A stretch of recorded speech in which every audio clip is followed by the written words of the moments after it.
As you settle into comfort, feel your breathing gradually slow and deepen. Your surroundings begin to fade as your imagination awakens. The sounds around you transform into the gentle rustling of leaves and distant birdsong. You find yourself walking along a narrow dirt path in ancient Japan.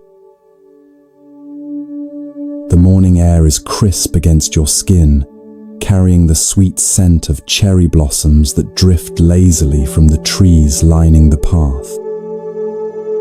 You can feel the soft earth beneath your feet and hear the whisper of your own footsteps. As you round a gentle bend, a humble dwelling comes into view, a small thatched roof house with paper lanterns hanging by the entrance. This is the home of Hakuin, a Zen master renowned throughout the region for his wisdom and compassion.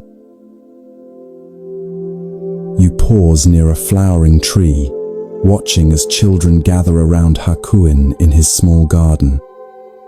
His eyes crinkle warmly as he speaks with them, his voice gentle yet resonant with inner strength. Villagers stop by throughout the morning, seeking his counsel on matters both mundane and profound. You notice how they leave with lighter expressions, as if burdens have been lifted from their shoulders. There's something about Hakuin's presence that seems to radiate peace itself. Weeks pass as you stay in the village, and you become familiar with its rhythms and residents. One afternoon, you notice an unusual commotion. A young woman, the daughter of a prominent family, has discovered she is with child. You overhear the whispers as you pass the village well, see the concerned glances exchanged between neighbors. The situation takes a shocking turn when, under intense pressure from her parents, the young woman names Hakuin as the father. The next morning, drawn by raised voices, you find yourself standing near Hakuin's garden. The young woman's parents have arrived, their faces contorted with rage. Her father's voice cuts through the peaceful morning air. "You have brought shame upon our daughter and our family," he shouts, fists clenched at his sides. "Everyone believes you to be so virtuous, but now we know the truth." You feel a knot of tension in your own stomach, anticipating Hakuin's reaction. Will he defend himself, become angry, deny the accusation?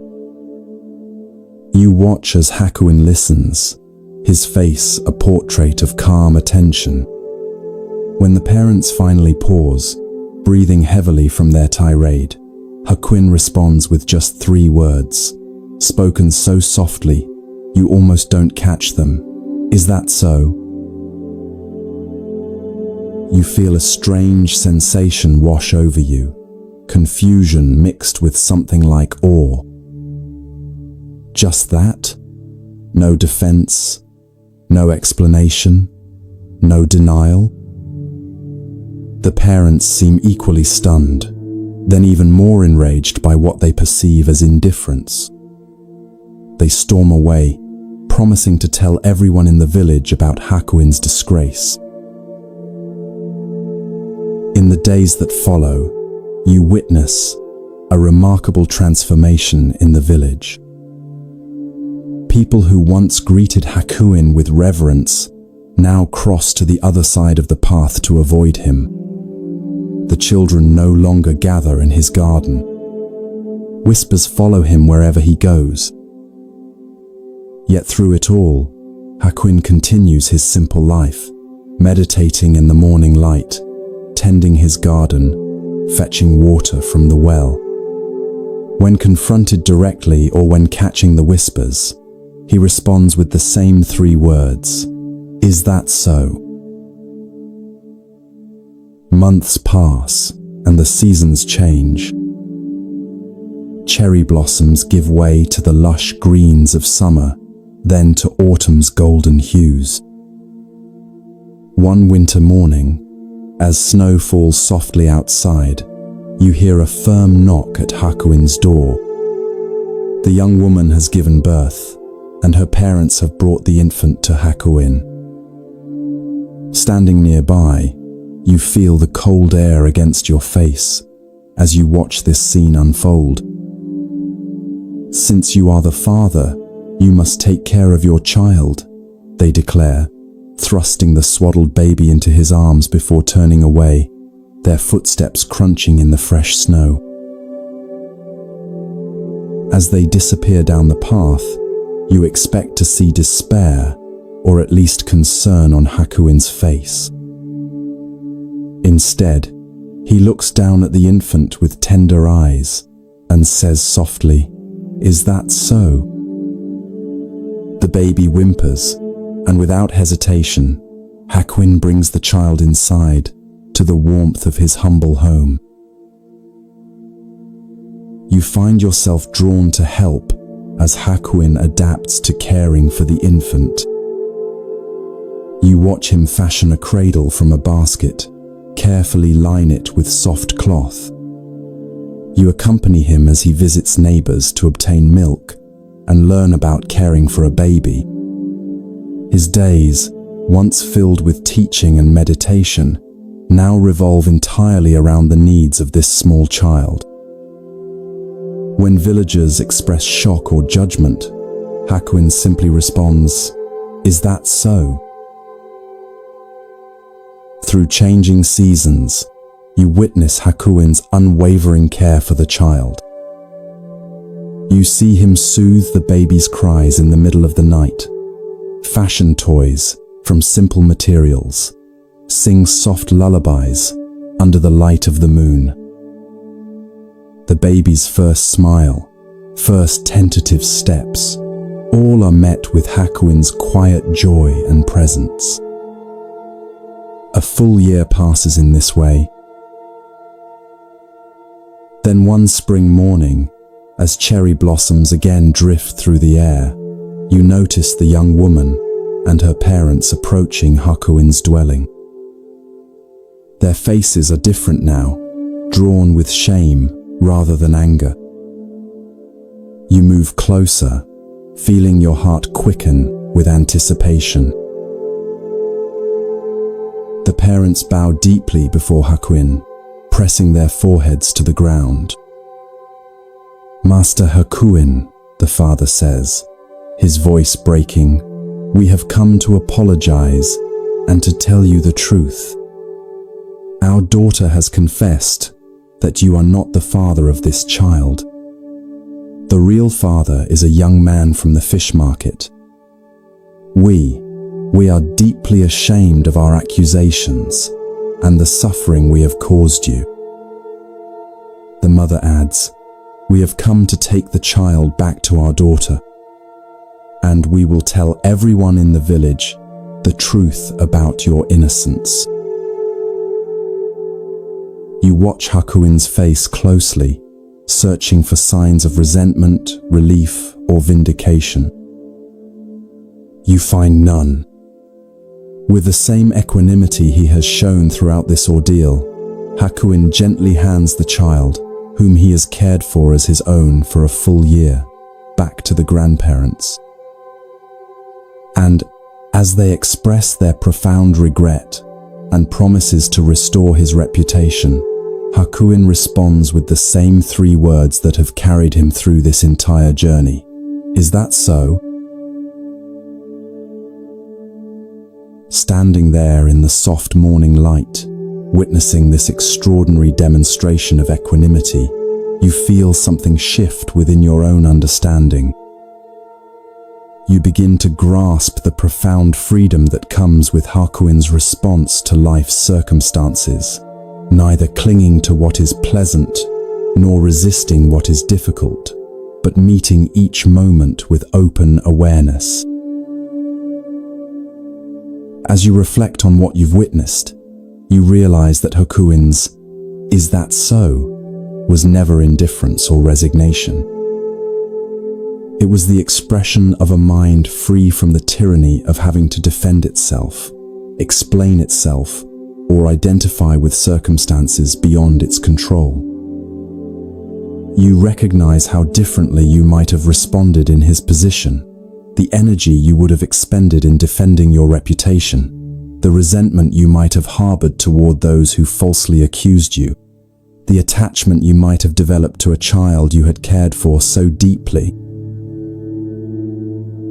You understand now that Hakuin's response reflects the Buddhist concept of upekkha, or equanimity, not a cold detachment, but a warm acceptance of reality as it unfolds. This is not about suppressing feelings, but finding a center of peace that remains steady, even as emotions rise and fall, like the depth of the ocean that remains calm, despite the waves on its surface. As you slowly return to your own reality, bring with you the question, where in your life might you respond with, "Is that so?" When someone criticizes you unfairly, when plans change unexpectedly, when circumstances seem unjust, can you meet these moments with Hakuin's equanimity? Can you observe your reactions without being defined by them? Can you find that still point within that remains untouched by the ever-changing circumstances of your life? Hakuin's simple response offers a profound invitation to release our grip on how we think things should be and find freedom in accepting what is. Not as passive resignation, but as the foundation for clear, compassionate action in a world we cannot control. As you drift towards sleep, allow Hakuin's gentle wisdom to settle into your heart, creating space for this same equanimity to blossom in your own life.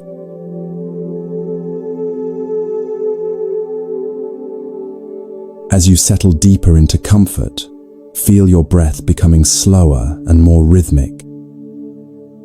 The weight of your body seems to dissolve as your mind drifts to another time and place.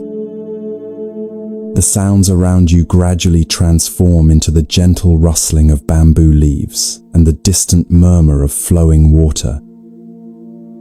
You find yourself walking along a stone path that winds through a Japanese mountain monastery. The air here tastes fresh and cool against your lips. Morning mist still clings to the valley below, and dew glistens on spider webs stretched between branches. As you round a corner, you come upon a serene courtyard where several young monks are engaged in their morning tasks. One figure in particular catches your attention, a young man named Tekisui, whose mindful movements suggest he has been at the monastery for some time, though he still has the eager expression of a relatively new student. You watch as Tekisui finishes sweeping fallen leaves from the stone pathway. As he puts away his bamboo broom, an older monk approaches him. This is the Zen master Nissan, whose reputation for both wisdom and strictness has spread throughout the region. Though advanced in years, Nissan moves with surprising vigor, his eyes alert and penetrating beneath bushy white eyebrows. "Tekisui," the master calls, his voice carrying clearly across the courtyard. "Bring me a pail of water to cool my bath." You follow at a respectful distance as Tekisui bows and hurries to fulfill the request. He retrieves a wooden bucket from a small shed, then proceeds to a well in the center of another courtyard. The well is ancient, its stone rim worn smooth by generations of hands. With practiced movements, Tekisui lowers the bucket into the darkness, the rope sliding through his palms until you hear the distant splash below. He draws up the water, now heavy with its precious contents, and carries it carefully to where Master Nissan waits beside a large wooden tub. You can feel the cool moisture in the air as Tekisue pours the water into the bath, steam rising as it meets the hot water already there.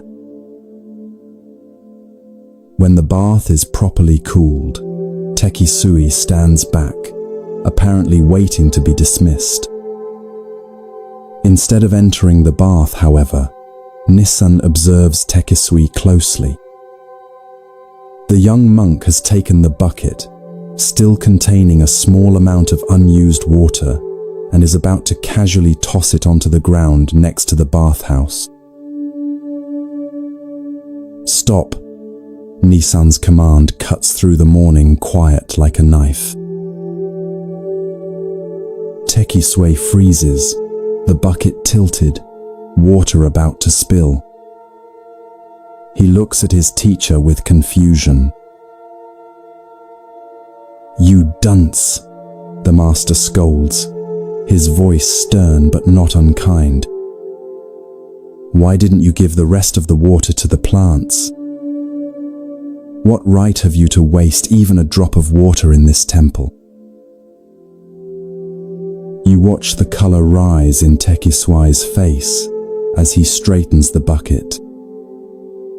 For a moment, he seems about to defend himself. After all, it's just a small amount of water. But something in Nissan's expression stops him. There is an intensity in the master's gaze that suggests this is no trivial matter. The courtyard has fallen completely silent. Even the birds seem to have paused their morning songs. In this stillness, you can almost feel the weight of the teaching that hangs in the air between master and student. Then something remarkable happens. As you observe Tekisue's face, you see a profound transformation, not just embarrassment or obedience, but a flash of genuine insight. His eyes widen slightly, and his posture shifts as understanding blossoms within him like a flower opening to the sun.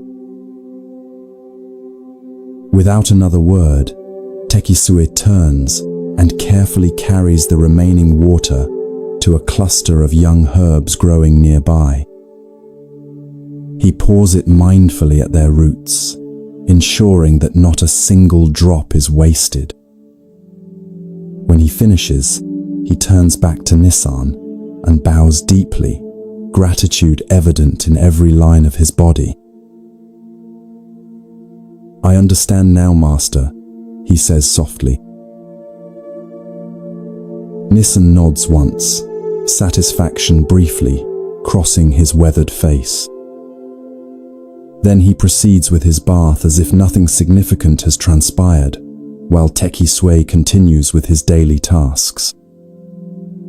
But you, as an observer, can sense that everything has changed for the young monk. In that simple moment, that single drop of water, about to be thoughtlessly discarded, Tekisue attained Zen.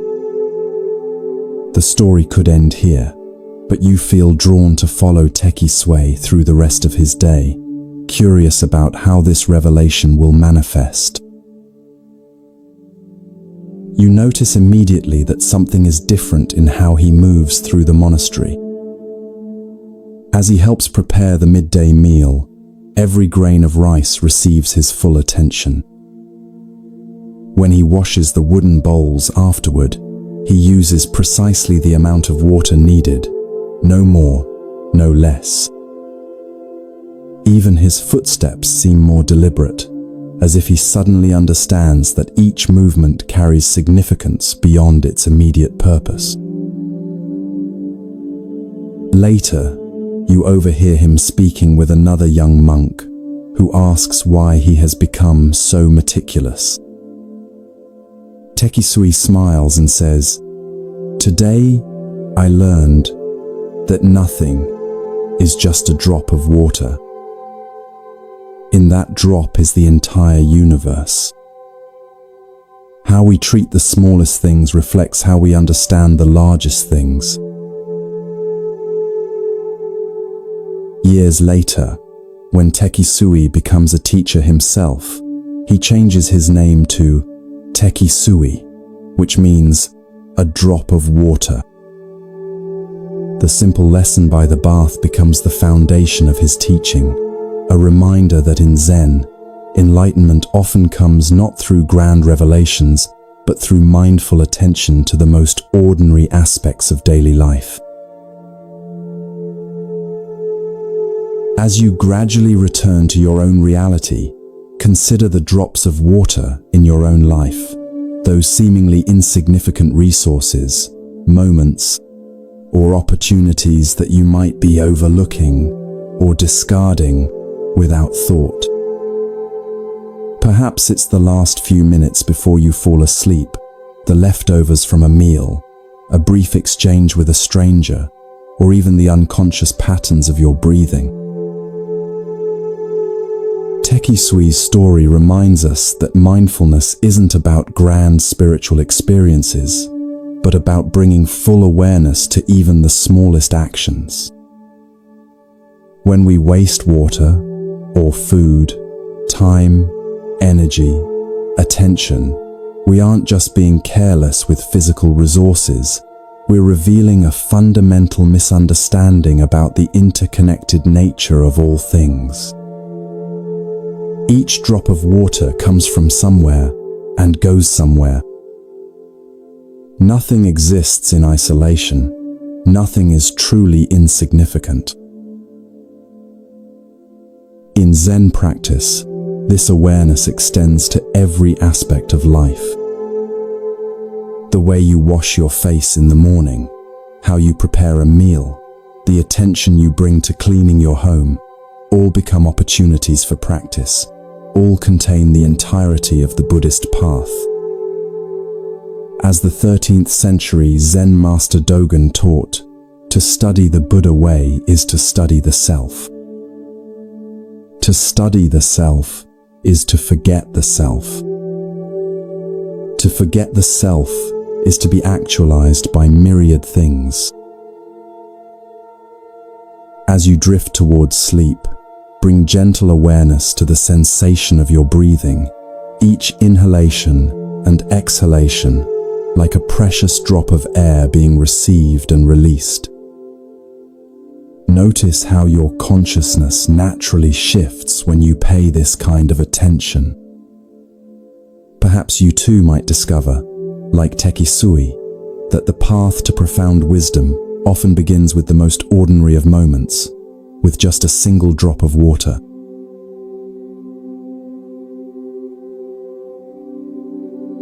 As you sink deeper into comfort, feel your breathing become slow and rhythmic. The boundaries between your conscious mind and the realm of dreams begin to soften. The gentle darkness behind your closed eyelids transforms, revealing a scene from long ago in medieval Japan. You find yourself walking along a winding mountain path as the late afternoon sun filters through ancient cedar trees. The path leads to a small hermitage perched on a hillside overlooking a misty valley. This is the dwelling of Basue Tokusho, a renowned Zen master known throughout the region for his direct, penetrating teachings and his compassion for all seekers, regardless of their background or status. Unlike many teachers who remain cloistered in grand temples, Basue chose to live simply, making the wisdom of Zen accessible to farmers, merchants, and samurai alike. As you approach the hermitage, you notice Basue sitting on a weathered wooden platform outside his modest hut. His frame is thin but strong, like a wind-shaped pine. Though probably in his 60s, there is a timeless quality to his presence. His eyes, when they meet yours, are clear and penetrating, yet filled with warmth. Several disciples sit nearby, some preparing food, others copying sutras or tending to the small garden that provides vegetables for their simple meals. You observe as a messenger arrives, bowing respectfully, before presenting Baswe with a scroll. "Master," says the messenger, "I bring word from your disciple Iguchi. He has fallen gravely ill and believes he will not recover. He begs for your final teaching to guide him through his transition." Baswe receives the message with a thoughtful nod. You can see compassion wash across his features as he considers his response. One of the nearby disciples brings paper, inkstone, and brush. With deliberate movements, Baswe grinds the ink, his focus complete, as if this simple preparation is itself a teaching. When the ink reaches the perfect consistency, Baswe takes up his brush. You move closer, drawn by the intensity of his concentration. For a moment, he sits perfectly still, brush poised above the paper. Then, with fluid movements that reflect decades of spiritual practice, he begins to write. Though you stand just behind him, you cannot read the characters flowing from his brush. Yet something about the grace and certainty of his movements suggests that these are no ordinary words of comfort or religious platitude. There is a directness and immediacy to his writing that seems to cut through all barriers of time and distance, as if he is not merely sending a message but somehow sitting beside the dying man's bed, speaking truth directly into his ear. When Baswe finishes, he blows gently on the paper to dry the ink, then carefully rolls the scroll and seals it. As he hands it to the messenger, he says, "Travel swiftly. Iguchi's time is short." The messenger bows and departs immediately, leaving you wondering what final wisdom Baswe has shared with his dying disciple. You feel a strong desire to know what was written, sensing that it contains a teaching of profound importance. That night, as you sit in meditation with the community, Baswe addresses his disciples. "Today, I wrote to Iguchi, who stands at the threshold between this life and whatever lies beyond. You too should consider what I shared with him, for though you appear healthy now, none of us knows when we will face our final breath." With these words, Baswe reveals the essence of what he wrote. The essence of your mind is not born, so it will never die. It is not an existence which is perishable. It is not an emptiness, which is a mere void. It has neither color nor form.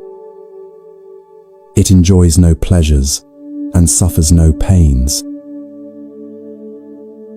"I know you are very ill," he continues, his voice gentle yet unwavering. "Like a good Zen student, you are facing that sickness squarely. You may not know exactly who is suffering, but question yourself, what is the essence of this mind? Think only of this. You will need no more. Covet nothing. Your end, which is endless, is as a snowflake dissolving in the pure air. A profound stillness settles over the room as these words hang in the air. You feel their impact, not just intellectually, but physically, a subtle shift in the quality of your presence, as if some habitual tension has momentarily released. Though you may not fully grasp the ultimate meaning of Baswe's teaching, you sense its power to transform fear into peace, contraction into openness. Later, you learn that when the messenger arrived at Iguchi's bedside and read Basui's letter, the dying man's face transformed. The lines of pain and anxiety softened, replaced by a subtle smile of recognition. He died that night, his body relaxed, his breathing calm until the very end. Those present reported that the room itself seemed filled with a quiet radiance that remained even after his final breath. As the days pass, and you continue your stay near Basui's hermitage, you find yourself returning again and again to the words of his letter. The essence of your mind is not born, so it will never die. What is this essence that precedes birth and transcends death? What is this awareness that is neither existence nor emptiness, that has no form yet clearly is? You notice how our ordinary thinking about life and death assumes a solid self that comes into existence at birth and ceases to exist at death. We imagine ourselves as separate entities, navigating through time and space, accumulating experiences, possessions, relationships, and identities, all of which we fear losing when death comes. But Baswe points to something more fundamental than this constructed self, the pure awareness that witnesses all experience yet is itself unchanged by what it witnesses. This awareness has no beginning or end. It is not a thing that can be born or die. It has no form or color, feels no pleasure or pain. Yet it is not nothing, not mere emptiness or void. It is the luminous cognizance that knows all forms while remaining formless itself. When Basui instructs his dying disciple to ask, "What is the essence of this mind?" he is not suggesting an intellectual investigation, but a direct turning of awareness back upon itself. This simple yet profound inquiry has the power to cut through all our complex narratives about who we are and what happens when we die. It points us toward the deathless nature of our most essential being. Your end, which is endless, is as a snowflake dissolving in the pure air. This beautiful metaphor reveals how death, properly understood, is not annihilation but transformation. The snowflake doesn't cease to exist when it melts. It returns to the water cycle from which it temporarily emerged. Its essence, water, remains, though its temporary form dissolves. Similarly, our individual consciousness, like a wave on the ocean, returns to the vast awareness from which it arose. Baswe's teaching offers profound comfort, not through false promises of eternal heavens or threats of punishment, but through direct pointing to the nature of mind itself. He doesn't ask his disciple to believe anything on faith, but invites him to investigate his own experience in the most intimate way possible. Think only of this. You will need no more. Covet nothing. As you gradually return to your present reality, consider how this teaching might transform your own relationship with impermanence. We all face moments of ending, not just the final ending of death, but countless small endings throughout our lives. Relationships change, careers conclude, physical abilities diminish, cherished possessions break or disappear. Each of these endings offers an opportunity to ask Basui's essential question: what is the essence of this mind that witnesses all these changes? Rather than turning away from the reality of impermanence, Basui invites us to look directly into it, to discover within the very fabric of change something changeless. Not as an escape from the human experience of loss, but as a profound reconciliation with the true nature of existence. Like the dying Iguchi, we too might find that facing directly what we most fear becomes the doorway to our deepest peace. For, as Basui reminds us, the essence of your mind is not born, so it will never die.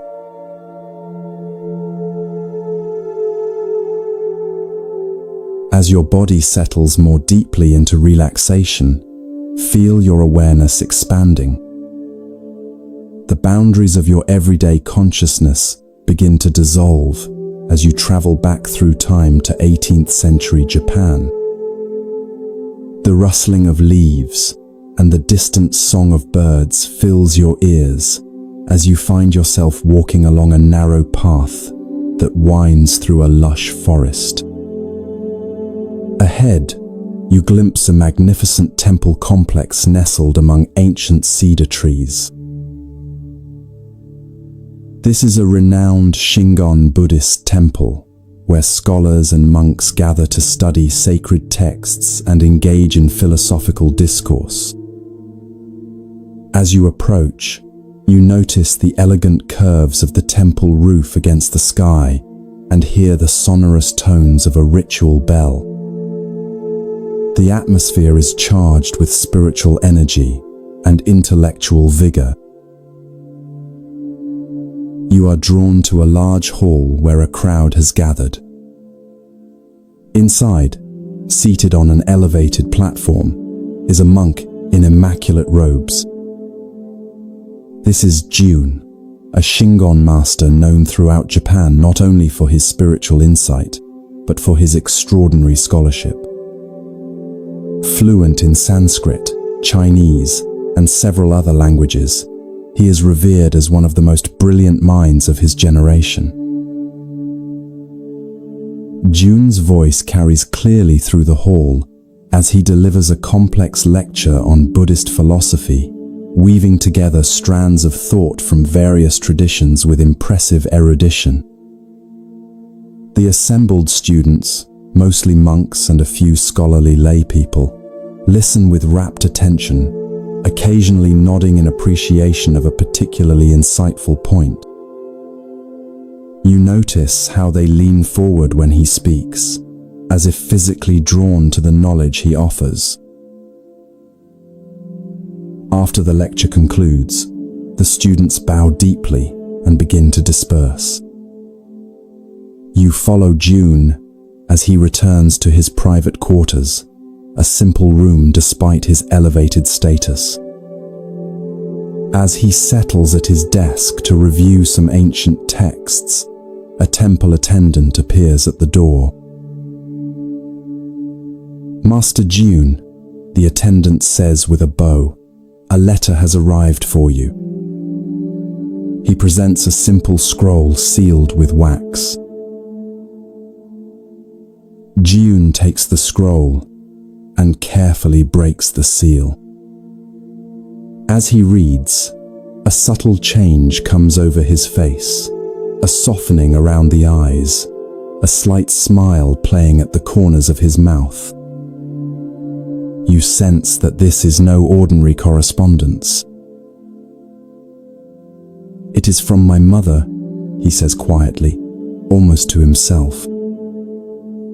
Though he is now in his 50s, a respected master with hundreds of disciples, there is something childlike in his expression as he holds the letter. You find yourself able to read the letter over his shoulder, drawn into this intimate exchange between mother and son. The handwriting is simple but clear, the paper modest. The letter begins with tender inquiries about his health and expressions of maternal pride. But then, it takes an unexpected turn. Son, I do not think you became a devotee of the Buddha because you desired to turn into a walking dictionary for others, she writes. There is no end to information and commentary, to glory and honor. June's expression grows more serious as he continues reading. I wish you would stop this lecture business. Shut yourself up in a little temple in a remote part of the mountain. Devote your time to meditation and in this way attain true realization. The words, though gently delivered, carry the impact of a thunderclap. You can almost feel June's shock as he reads his mother's frank assessment, not as a rebuke from a superior or challenge from a rival scholar, but as the straightforward counsel of someone who loves him deeply and sees him clearly. June reads the letter again, slowly, his fingers tracing his mother's characters. His expression shifts from surprise to thoughtful reflection. He places the letter carefully on his desk and sits in silence for a long while, his brilliant mind now turned toward a different kind of contemplation. Over the following days, you observe a subtle transformation in June. He continues his scholarly duties, but there is a new quality to his presence, a questioning, a seeking that goes beyond intellectual understanding. Often, you find him pausing in the midst of his work, his mother's letter in hand, rereading her simple yet profound counsel. A walking dictionary, he murmurs to himself one evening. Is that what I have become? One morning, June calls his senior disciples together. The atmosphere is solemn as they gather, sensing that something important is about to occur. June sits before them, his mother's letter placed carefully beside him. I have received wisdom from an unexpected source, he tells them, his voice steady but touched with emotion. My mother, who has never studied the sutras or engaged in scholarly debate, has nonetheless seen what I have been unable to see, that I have mistaken the finger pointing at the moon for the moon itself. He reads his mother's letter aloud, and you observe the reactions of his disciples: surprise, confusion, perhaps even a touch of resistance. They have built their identities around being students of the great scholar June. What does this mean for them? I will complete my current teaching obligations, June continues, but then I must follow this guidance.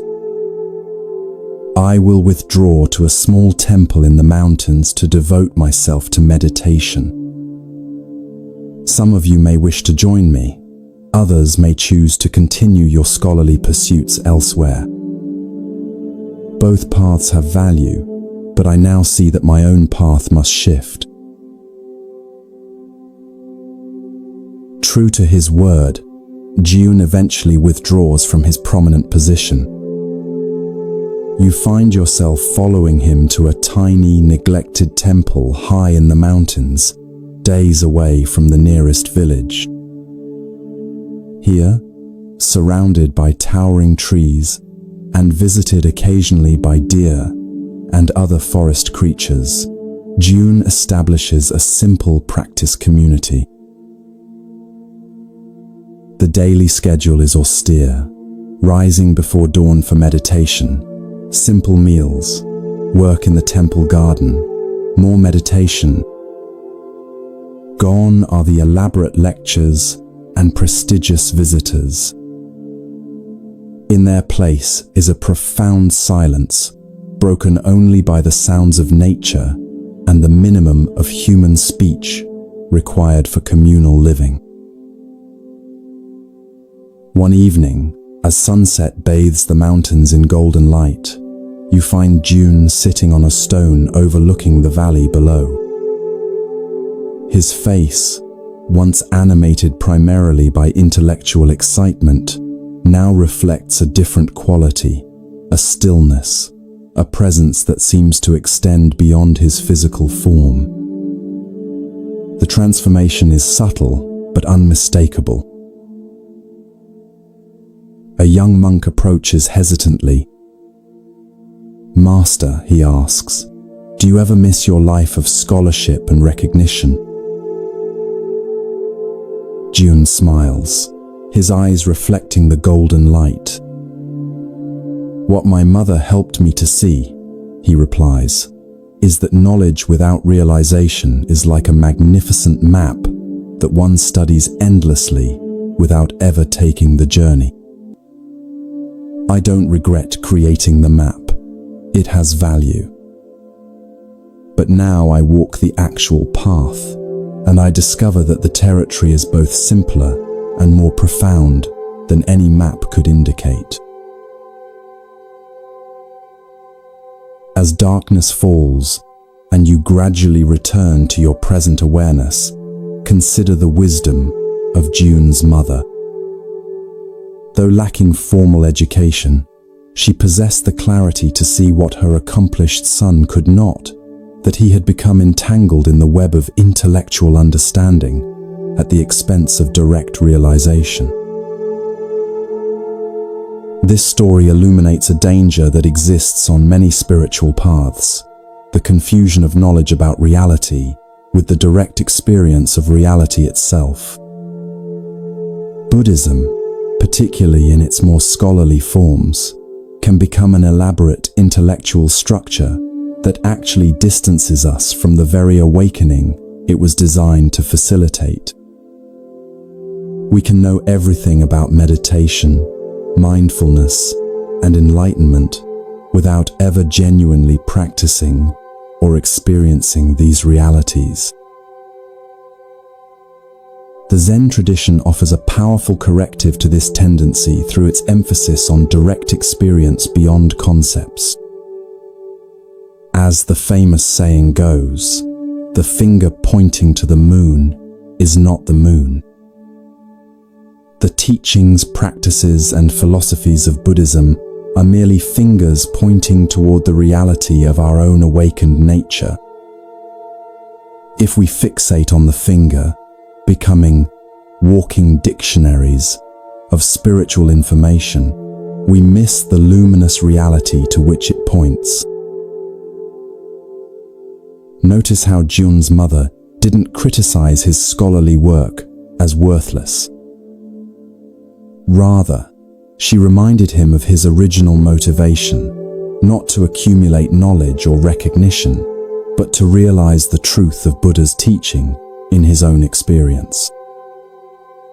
Her advice came not from a place of judgment, but from love and a simple wisdom that could see beyond the impressiveness of her son's accomplishments to what was missing in his development. As you drift towards sleep, consider where in your own life you might be mistaking information for transformation. Perhaps you've read many books on mindfulness or meditation but rarely find time to practice. Maybe you can explain complex spiritual concepts to others, but haven't allowed these truths to penetrate your own heart. Or perhaps, like June, you've become so identified with your knowledge that you've lost touch with the simple, direct experience of being itself. Let Jun's mother whisper to you as she did to her son, there is no end to information and commentary, to glory and honor. True peace, true awakening, comes not from what we know, but from how deeply we have allowed ourselves to be transformed by that knowing. Sometimes the wisest voice is not the most educated or celebrated, but the one that speaks from simple clarity and compassionate truth. Sometimes that voice comes from within us, if only we would create enough silence to hear it.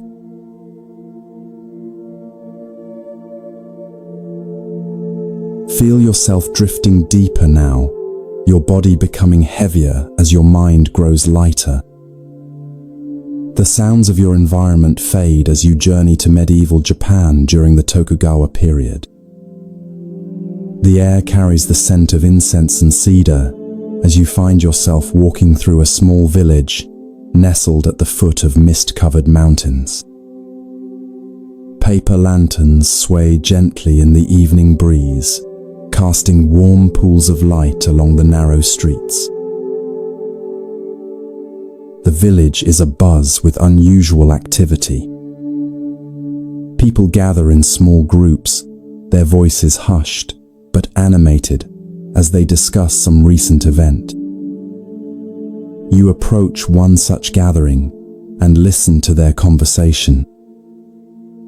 A merchant has reported that 50 rolls of valuable cotton cloth have been stolen while he was resting beneath the shelter of a large stone Buddha that stands at the village outskirts. Curious, you follow a winding path to this Buddha statue. It stands about 12 feet tall, carved from a single piece of granite, its weathered surface testifying to centuries of exposure to the elements. The Buddha's serene expression seems to gaze compassionately upon all who pass. At its base, you notice a small shelter, a simple roof supported by wooden posts, where travelers often rest during their journeys. As you stand contemplating the statue, a commotion draws your attention. A group of officials approaches, led by a distinguished-looking man whose presence commands immediate respect. This is Judge Oka, renowned throughout the region for his wisdom and unconventional methods of solving crimes. Judge Oka examines the scene carefully, questioning the merchant who sits dejected nearby. The merchant explains that he had stopped to rest beneath the Buddha during the heat of the day, placing his bundles of cotton goods beside him. He had fallen asleep briefly, and upon waking, discovered that his merchandise had vanished. After listening attentively, Judge Oka makes an announcement that leaves everyone stunned. That stone Buddha must have stolen the goods, he declares. It is supposed to care for the welfare of the people, but it has failed to perform its holy duty. Arrest it. Murmurs of confusion ripple through the gathering crowd. Has the respected judge lost his mind? How can one arrest a stone statue? Nevertheless, the judge's orders must be followed. Several police officers approach the massive statue, looking uncertainly at one another.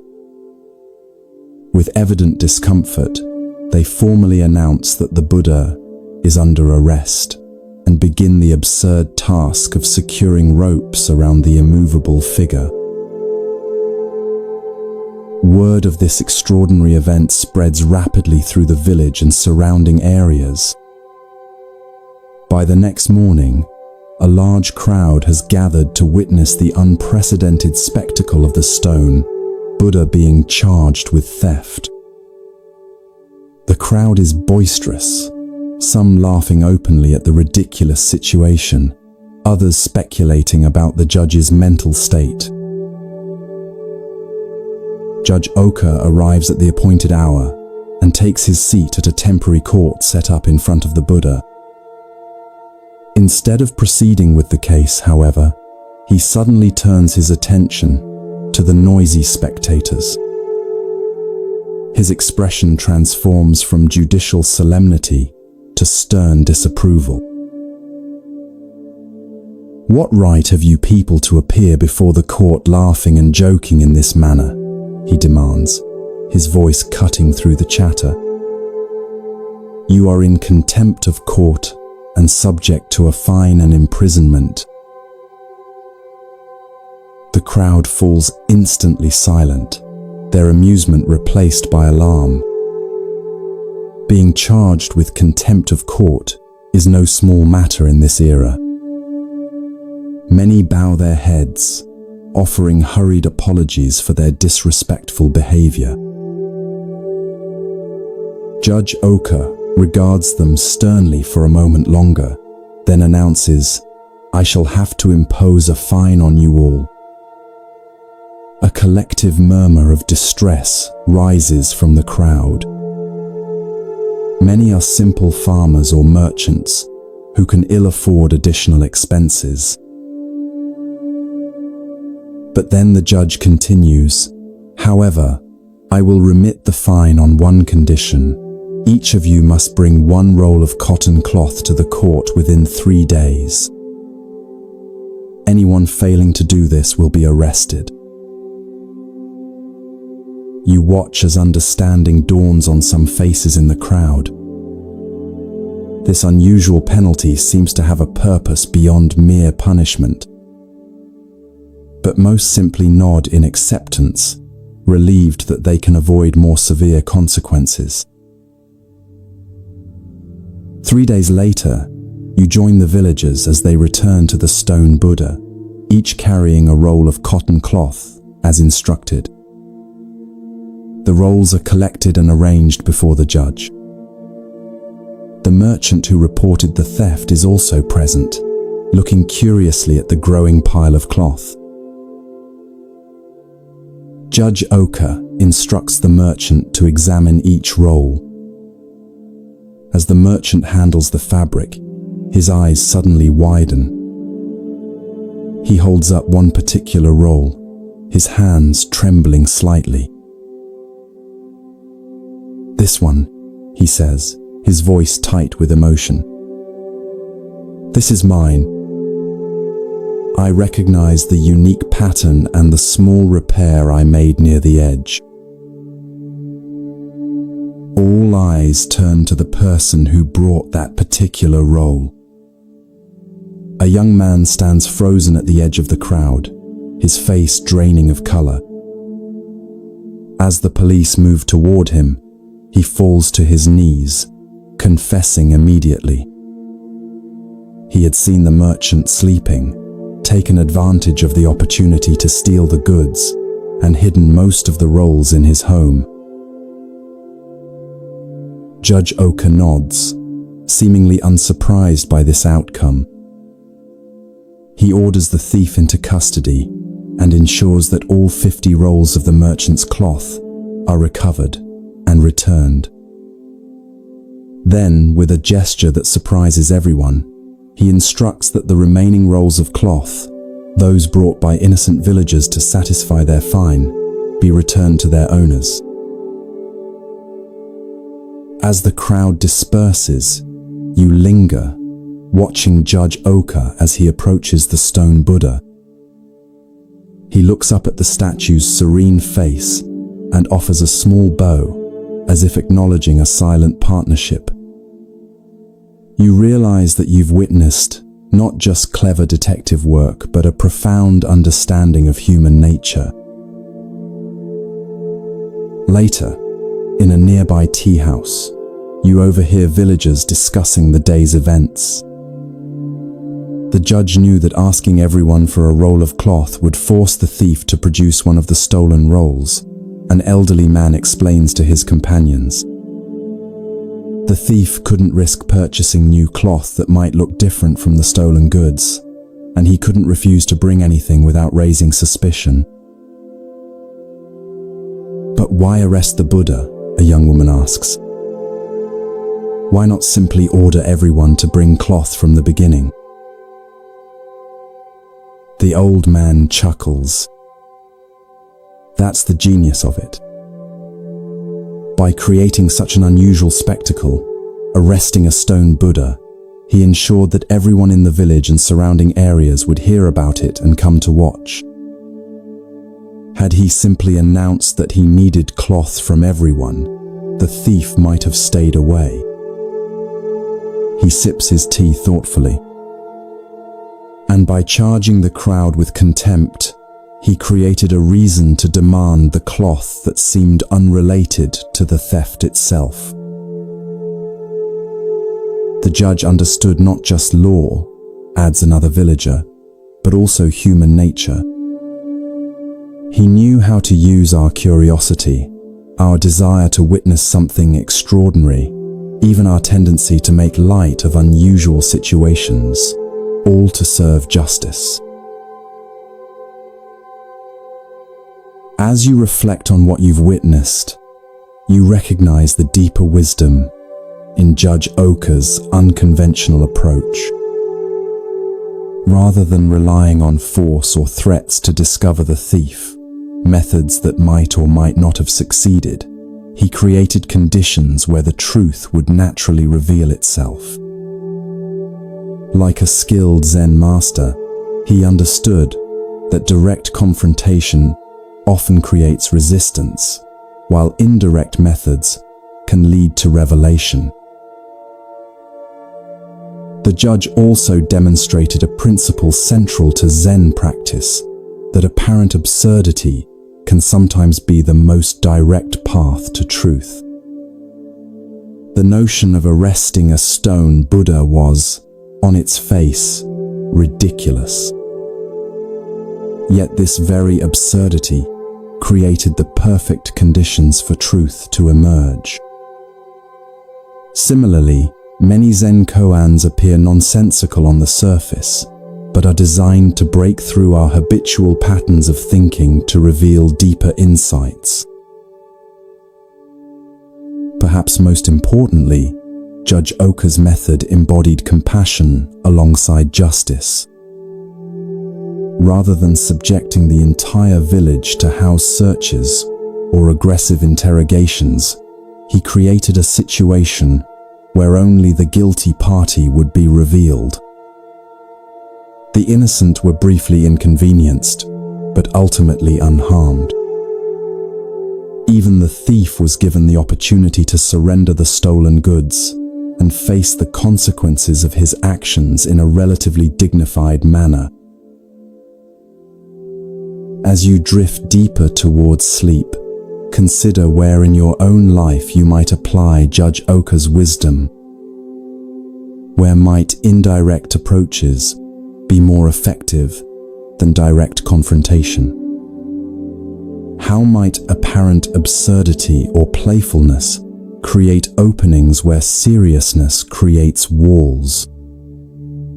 And how might you reveal truth without unnecessary harm to others? Like the stone Buddha with its enigmatic smile, sometimes the most profound wisdom appears in unexpected forms. The path to truth, like the path to justice, is rarely a straight line. It requires creativity, patience, and a deep understanding of human nature, qualities that Judge Oka possessed in abundance and that lie within you as well.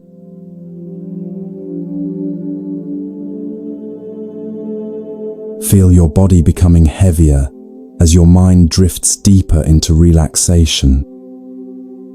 The boundaries between waking and dreaming begin to blur as you find yourself transported to a small farming village in ancient Japan. The air carries the earthy scent of rice fields and wood smoke as you walk along a narrow path winding between modest thatched homes. Children play with simple toys in the dirt, while adults tend to their daily tasks with practiced hands. You notice that despite the village's evident poverty, a small temple sits at its center, a humble wooden structure, but clearly built and maintained with care.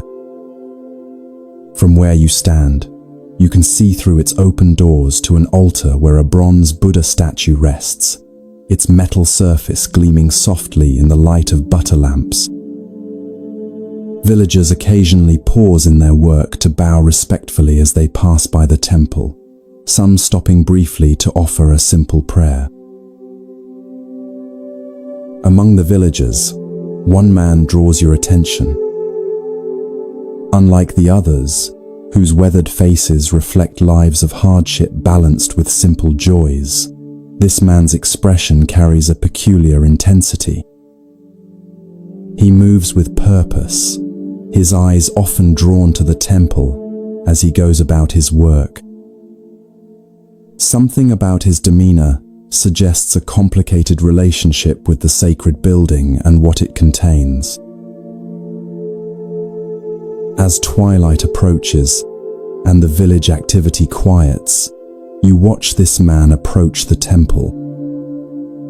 He removes his sandals and enters with a deep bow. From your vantage point, you can see him kneel before the Buddha statue, his head bowed in apparent devotion. He lights incense, its fragrant smoke curling upward in delicate spirals. He seems to be praying with unusual fervor, occasionally touching his forehead to the ground in prostration. This continues for some time, until the temple is empty of other visitors. As darkness falls outside, something unexpected happens. The man looks around carefully to ensure he is alone, then reaches into his sleeve and pulls out a small container. With deliberate movements, he opens it to reveal what appears to be black ink. To your astonishment, he dips his finger into the ink and reaches toward the Buddha statue's face. With careful precision, he paints the Buddha's nose black. You watch in bewilderment, trying to understand this strange act. Is it vandalism? Sacrilege? But the man's expression shows no malice. If anything, there's a curious mixture of reverence and mischief in his eyes. When he finishes, he bows deeply once more and leaves the temple as respectfully as he entered, returning to his home in the gathering darkness. The next morning, the village stirs with excitement and concern. The Buddha statue's black nose has been discovered, and people gather at the temple, their voices a mixture of outrage and bewilderment. Who would dare to deface the sacred image? What might this sacrilege mean for the village? Will the gods send misfortune as punishment? The village headman decides to keep watch that night.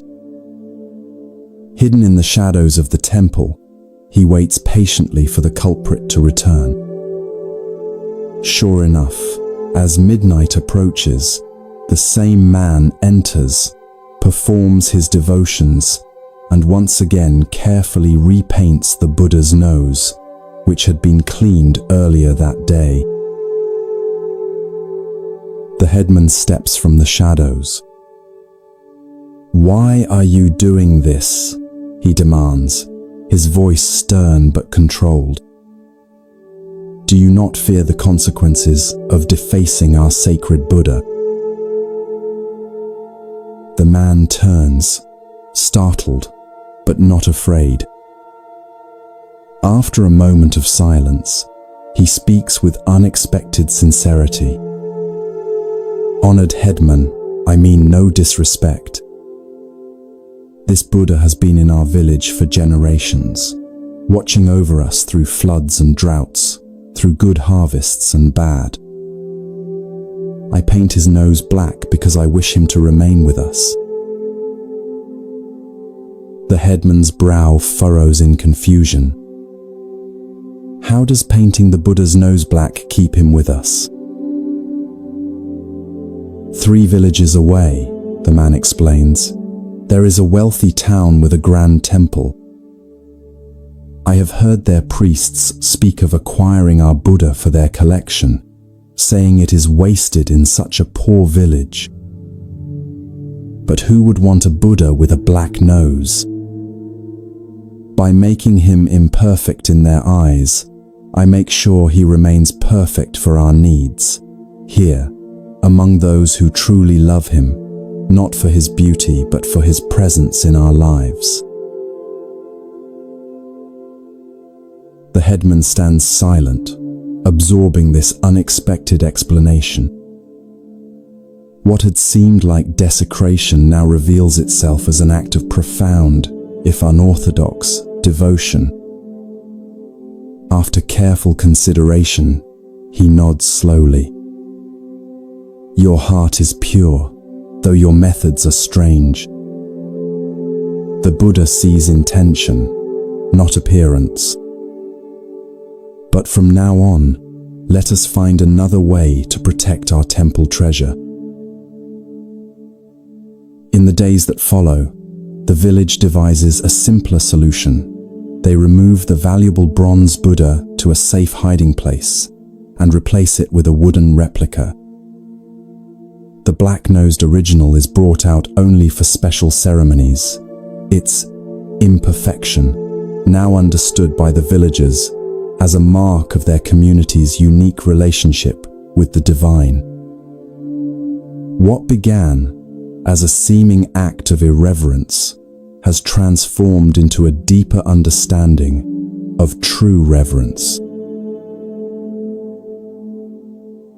As this story settles into your awareness, consider its subtle wisdom about the nature of true devotion.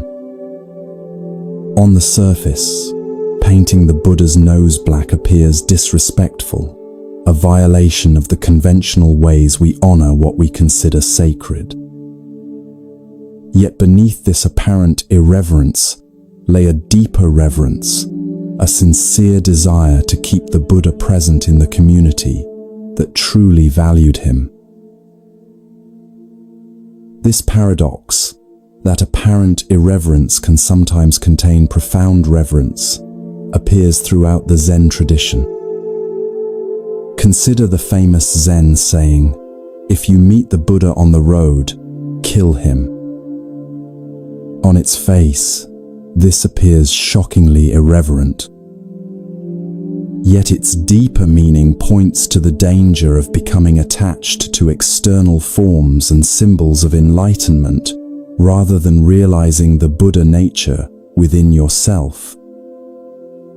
Sometimes, what appears to be spiritual irreverence is actually a protection against the more subtle sacrilege of mistaking the finger for the moon, the symbol for what it symbolizes. The villager with his pot of black ink understood something that the wealthier temple with its collection of perfect statues did not, that the value of the Buddha image lay not in its artistic perfection or material worth, but in its living presence within a community of sincere practitioners. By making the statue imperfect, in conventional terms, he preserved its perfect function, to serve as a focus for genuine devotion. In your own spiritual practice, notice where you might be confusing outer perfection with inner sincerity. Perhaps you've been hesitant to meditate because you can't sit in perfect posture for extended periods. Maybe you've avoided certain practices because you can't perform them exactly as prescribed. Or perhaps you've judged your practice as inadequate because it doesn't match some idealized image of what spirituality should look like. The black-nosed Buddha reminds us that true reverence often lies in the sincerity of our intention rather than the perfection of our form.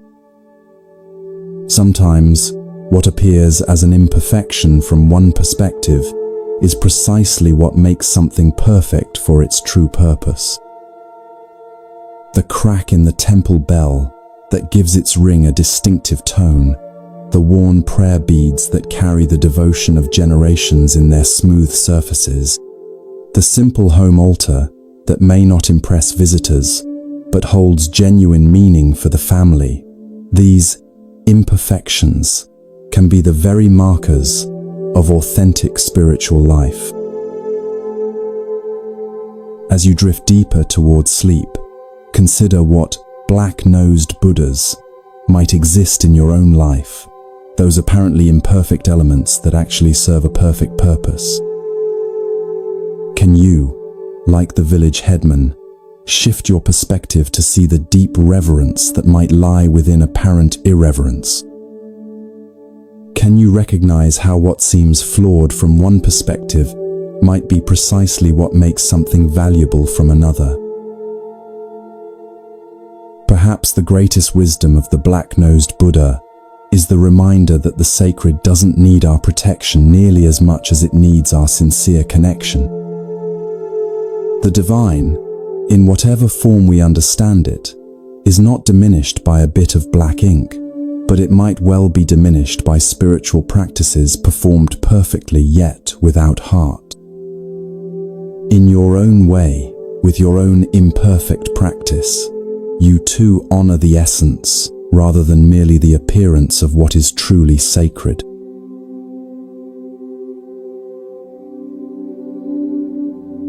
Allow your body to release any remaining tension as you sink deeper into comfortable relaxation.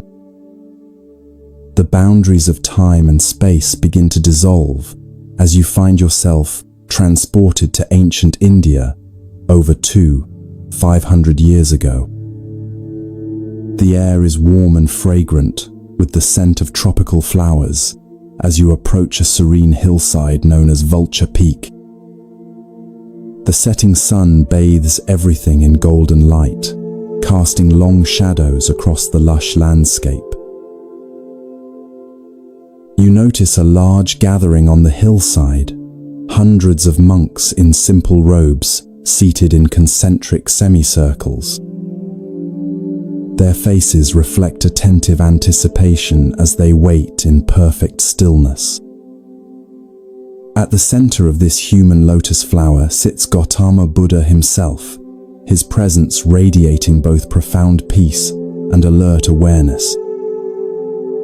You recognize many of his chief disciples: Ananda with his compassionate expression, serious Sariputra known for his intellectual brilliance, and the elderly Mahakashyapa, whose weathered face reflects decades of dedicated practice.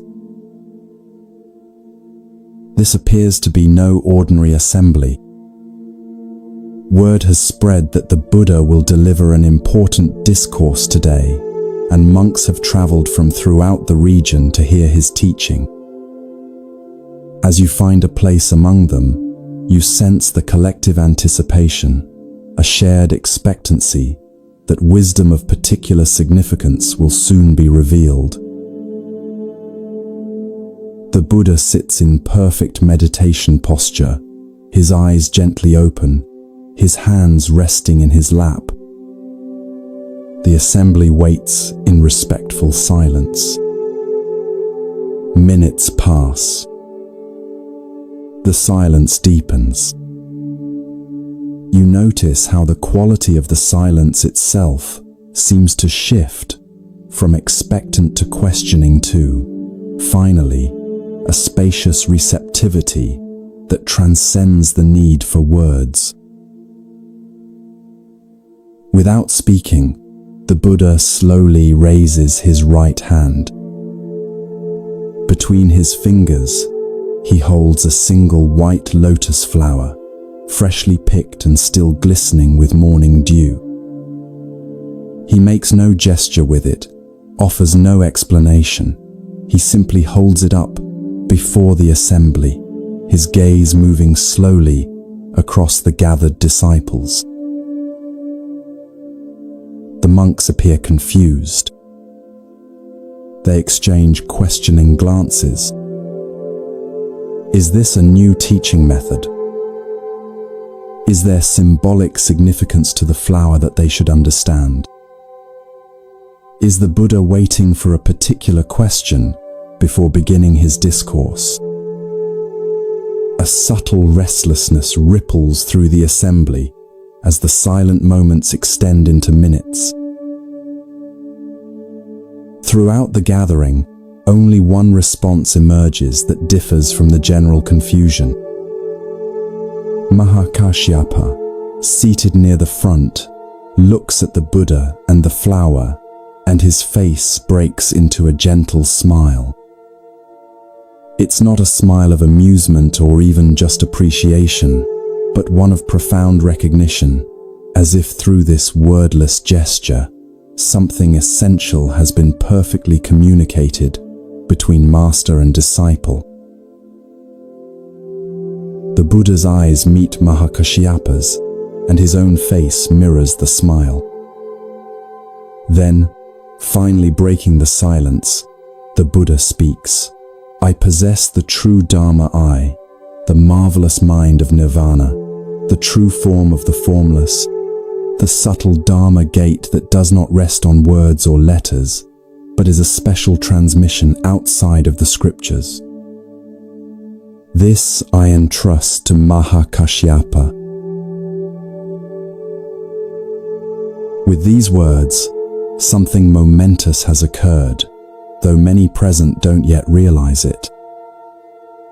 In this seemingly simple exchange, the Buddha has transmitted the essence of Zen, acknowledging Mahakashyapa as the first patriarch of what will eventually become the Zen lineage. A teaching too profound for words has been passed through a silent understanding, through nothing more than a flower and a smile. As the assembly disperses, you notice some disciples gathering around Ananda, the Buddha's attendant, known for his perfect memory and detailed recounting of all the Buddha's teachings. What was the meaning of the flower? They ask. What did the master intend to convey? And why did he single out Mahakashyapa? Ananda, for once, has no explanation to offer. His specialty has always been remembering and clarifying the Buddha's verbal teachings. This wordless transmission lies outside his expertise. Something unprecedented has occurred, a direct pointing to reality itself, beyond the capacities of language, beyond even the brilliant conceptual frameworks of Buddhist philosophy. Later, you find yourself near Mahakashyapa, who sits quietly beneath a Bodhi tree, his face still carrying a trace of that knowing smile. A younger monk approaches him hesitantly. Master, the young monk asks, what did you understand when the Buddha held up the flower? What insight caused you to smile? Mahakashyapa looks at the young monk with kind eyes. Instead of answering directly, he points to a bird singing in a nearby tree. For a moment, they both listen to its clear, simple notes, piercing the evening air. Then Mahakashyapa asks, "Do you hear that?" "Yes, of course," replies the monk, clearly waiting for the explanation that will follow this seemingly irrelevant question. "That is your answer," says Mahakashyapa. The young monk's face registers confusion, then frustration. He begins to frame another question, but Mahakashyapa gently places his hand on the young monk's shoulder and smiles again, the same smile that had answered the Buddha's flower. In that moment, something shifts in the young monk's expression. Perhaps he hasn't fully understood, but he has glimpsed that what Mahakashyapa is pointing to lies beyond the realm of explanations. This simple yet profound story marks what many consider the birth of Zen Buddhism. In this flower sermon, as it came to be known, we witness the emergence of a tradition that would place special emphasis on direct transmission of wisdom beyond words and concepts. While other Buddhist schools developed elaborate philosophical systems and extensive commentaries on the sutras, Zen would maintain this focus on immediate, wordless insight, the direct perception of reality unmediated by conceptual thought. What was it that Mahakashyapa understood when he saw the Buddha's flower? What caused him to smile while others sat in confusion? The story itself refuses to explain, and this refusal is integral to its teaching. If Mahakashyapa's realization could be captured in words, the Buddha would simply have spoken those words rather than holding up the flower. The very point of the gesture was to indicate something that transcends verbal expression. Yet we might approach an understanding through what Zen would later call direct pointing. Perhaps Mahakashyapa saw not just a flower but flower nature in its completeness, the entire universe expressing itself as this particular flower in this particular moment. Perhaps he recognized that the flower, the Buddha, himself, and all of existence were not separate entities, but manifestations of a single, seamless reality. Perhaps he understood that the truth the Buddha had been teaching through countless sermons was fully present in this simple, wordless gesture, immediate, perfect, and complete. The smile itself is significant. It wasn't the smile of someone who has figured out a puzzle or grasped a new concept. It was the smile of recognition, the response of one who sees something so simple and obvious that it bypasses the thinking mind entirely. It's the smile that might arise when you suddenly recognize an old friend in a crowd, or when you awaken from a confusing dream to the clarity of ordinary reality. It's not about acquiring new knowledge, but about recognizing what has been present all along. This story reminds us that spiritual truth is not primarily a matter of accumulating concepts, refining beliefs, or mastering texts, though these may have their place. At its heart, spiritual awakening is about direct perception of reality as it is. The Buddha's flower didn't represent some abstract truth. It was itself the complete expression of the truth he had realized under the Bodhi tree. Mahakashyapa's smile didn't signify his understanding of a teaching about reality. It was the natural response of one who sees reality directly. As you drift towards sleep, consider where in your own life you might be seeking through concepts and words what can only be found through direct experience. Perhaps you've read many books about meditation without sitting in silence. Maybe you can explain spiritual principles eloquently while missing their lived reality. Or perhaps you've been waiting for some complex explanation when the truth is as simple and immediate as a flower held in the hand. The Buddha's flower continues to be held up across the centuries, inviting not understanding but recognition, not knowledge but direct seeing. Like Mahakashyapa, You too carry the capacity for that recognition, the ability to perceive, beyond all concepts and explanations, the simple wonder of existence as it expresses itself in each moment.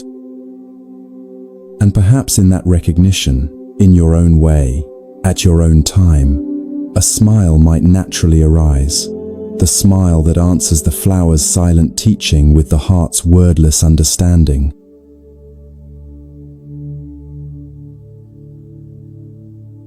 Feel yourself sinking deeper into peaceful relaxation, your body becoming heavier as your mind grows lighter. The gentle darkness behind your closed eyelids transforms into a scene from late 19th century Japan during the Meiji era, a time of rapid modernization when Western influences were dramatically changing the country's ancient ways. You find yourself in the outskirts of Kyoto, approaching a venerable Zen temple named Tofuku. The temple grounds are immaculately maintained, with raked gravel gardens and ancient pines sculpted by generations of careful pruning. Inside this temple lives a renowned Zen master named Keichu. Though not seeking fame or influence, his reputation for wisdom and directness has spread throughout the region. Many come seeking his guidance: monks, merchants, farmers, and occasionally even government officials. Keichu receives them all with the same unpretentious presence, offering each exactly what they need, often in unexpected ways. As you approach the temple gates, you notice unusual activity, attendants in formal dress arriving ahead of an important visitor. Their manner suggests someone of high rank is expected. You learn from conversation among temple monks that the governor of Kyoto, Kitagaki, has announced his intention to visit Master Keichu today. This is significant, as Kitagaki is known for his progressive policies and interest in preserving Japanese cultural traditions despite the rush toward westernization. The temple attendants seem somewhat nervous about this prestigious visit. They bustle about, ensuring everything is in perfect order. One monk carries a tray with the governor's calling card, an elegant piece of thick paper with Kitagaki, Governor of Kyoto, printed in fine calligraphy. He approaches Keichu's modest quarters to announce the imminent arrival. You follow discreetly, curious about how the humble Zen master will receive this powerful official. The attendant kneels outside Keichu's door, announces the visitor, and presents the calling card. From your vantage point, you can see Keichu glance at the card without picking it up. His weather-worn face remains impassive as he speaks words that shock the attendant. "I have no business with such a fellow. Tell him to get out of here." The attendant's face pales. Such a response to the governor could have serious consequences for the temple. Stammering apologies, he backs away, unsure how to convey this rejection to Kitagaki without causing offense. When the governor arrives minutes later, a dignified man in Western-style formal dress with traditional Japanese elements, the flustered attendant approaches him with visible anxiety. Bowing repeatedly, he explains the situation.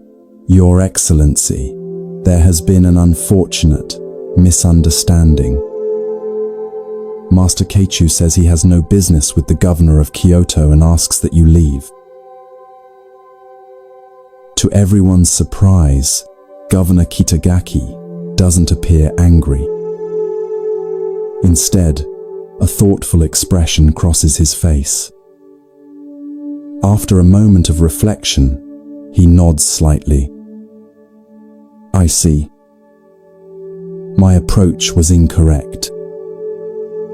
He takes back his calling card and, with a small pencil from his pocket, crosses out the words, Governor of Kyoto.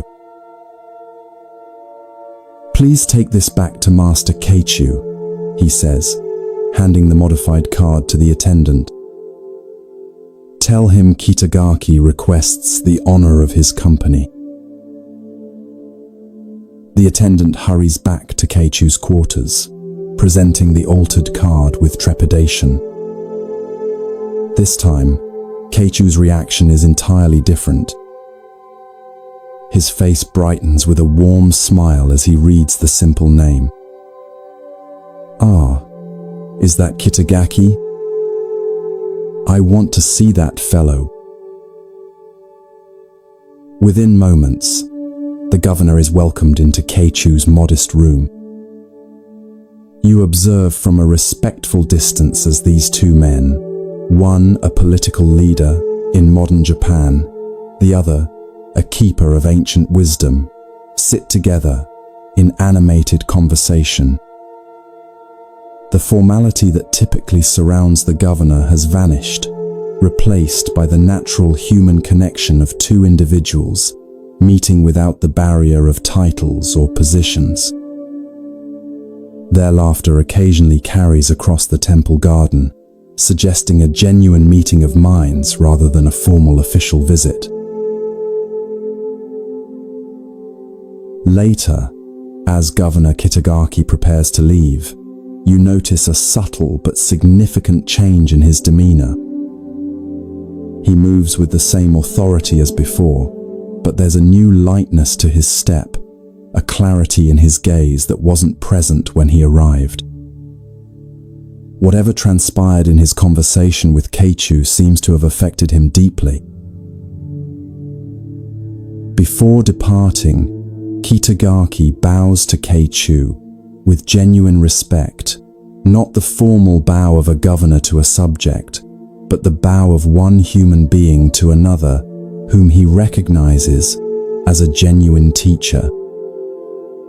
Thank you for receiving Kitagaki, he says with a smile, emphasizing his name without his title. Keichu returns the bow with equal respect. It was my pleasure to meet such a fellow, he responds with twinkling eyes. Please come again when you are just Kitagaki. This simple story reveals a profound truth about human connection and the barriers we place between ourselves and authentic experience. Master Keichu's refusal to meet with the governor of Kyoto wasn't rudeness or political statement. It was a direct pointing to a deeper reality that Kitagaki himself immediately understood once it was brought to his attention.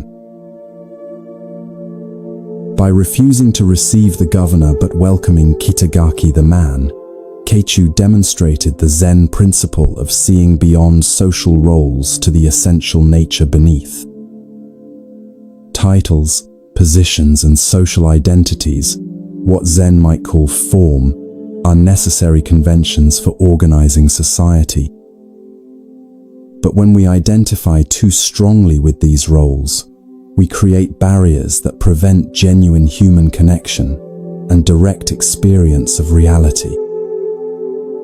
We begin to believe we are our titles, forgetting the unnameable essence that lies beneath all such designations. Governor Kitagaki showed remarkable wisdom in his response. Rather than taking offense, he immediately understood the teaching being offered. By literally crossing out his title, he performed a physical act that represented a deeper psychological shift, temporarily setting aside his social identity to meet the Zen master as one human being to another. This willingness to step outside his official role even briefly, allowed for an authentic exchange that would have been impossible within the constraints of formal hierarchy. We all carry calling cards that announce our identities to the world, not just our professional titles, but all the ways we define and present ourselves to others. Parent, spouse, expert, achiever, helper, victim. These identities serve practical purposes in social interaction, but they can also become prisons that limit our capacity for genuine presence and connection. Zen practice invites us to periodically cross out these identities, not to discard them entirely, as they serve necessary functions in daily life, but to recognize that they are not who we fundamentally are. When we can set aside our curated self-images and meet life directly, without the filter of our accumulated identities, we open ourselves to the kind of authentic exchange that Kitagaki and Keichu enjoyed. Consider your own various titles and how they might be both useful and limiting. Perhaps being known as the responsible one ensures that others trust you, but prevents them from seeing your playful side. Maybe your identity as the expert in your field brings professional recognition, but makes it difficult to admit when you don't know something. Or your role as the helper allows you to contribute to others' well-being, but makes it challenging to receive help when you need it. As you drift towards sleep, imagine taking out your own calling card, the one that lists all your primary identities and roles. Like Governor Kitagaki, experiment with temporarily crossing out these titles. What remains when you're not defined by what you do, what you know, or how others perceive you? Who are you in the silence between thoughts, in the space beyond names and forms? This nameless essence, what Zen might call your original face before you were born, is what Keichu wanted to meet, and what Kitagaki had the wisdom to reveal. Tonight, rest as that which cannot be named or titled, the awareness that witnesses all experiences, but is itself free from all designations. Like Kitagaki setting aside his governorship to meet the Zen master directly, allow yourself to set aside your accumulated identities and rest in the simple, unadorned presence that is your most fundamental nature. From this spacious awareness, genuine connection with yourself, with others, with life itself, naturally emerges.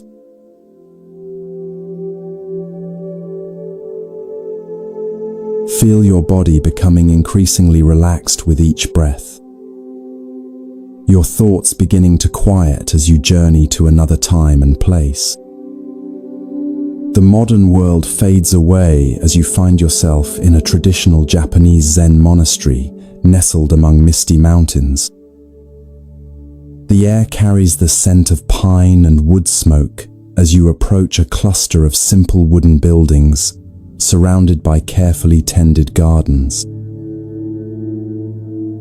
This is the monastery of the renowned Zen master Bankei, whose teaching of the unborn Buddha mind has attracted students from throughout Japan. Unlike many strict Zen teachers of his era, Bankei is known for his compassionate approach and ability to express profound truths in language accessible to everyone, from scholarly monks to illiterate farmers. His monastery houses both dedicated disciples who have trained for many years and newcomers just beginning their spiritual journey. You find yourself drawn to the monastery kitchen, where the day's first meal is being prepared. Steam rises from large pots of rice as monks move with focused attention through their assigned tasks. In Zen monasteries, kitchen work is considered sacred, not merely a practical necessity but an opportunity for mindfulness practice, where every chopped vegetable and washed bowl becomes a vehicle for awakening. Overseeing this activity is a monk named Daio, who serves as the tenzo, the head cook responsible for all meals. This is a position of significant responsibility in the monastery hierarchy. The tenzo must ensure that meals are nutritious, timely, and prepared with the utmost mindfulness, as the physical well-being of the entire community depends on his work. Daio takes this responsibility seriously, his movements efficient and precise, as he directs the kitchen activities. As preparations for the morning meal near completion, Daio inspects each dish before it leaves the kitchen. One pot contains miso, the fermented soybean paste that forms the base of the daily soup. You notice a particular attention in Dairyo's examination of this dish. He seems to be checking its freshness with special care. According to monastery tradition, bankei, as the abbot, is served first and separately from the other monks. His meals are prepared with special attention, not as a luxury but to support his teaching activities. This morning, as always, Dairyo personally arranges bankei's tray, including a bowl of the fresh miso soup, before sending it to the master's quarters with a novice monk. Shortly afterward, the rest of the community gathers in the meditation hall for their meal, which begins and ends with ritual chants offering gratitude for the food.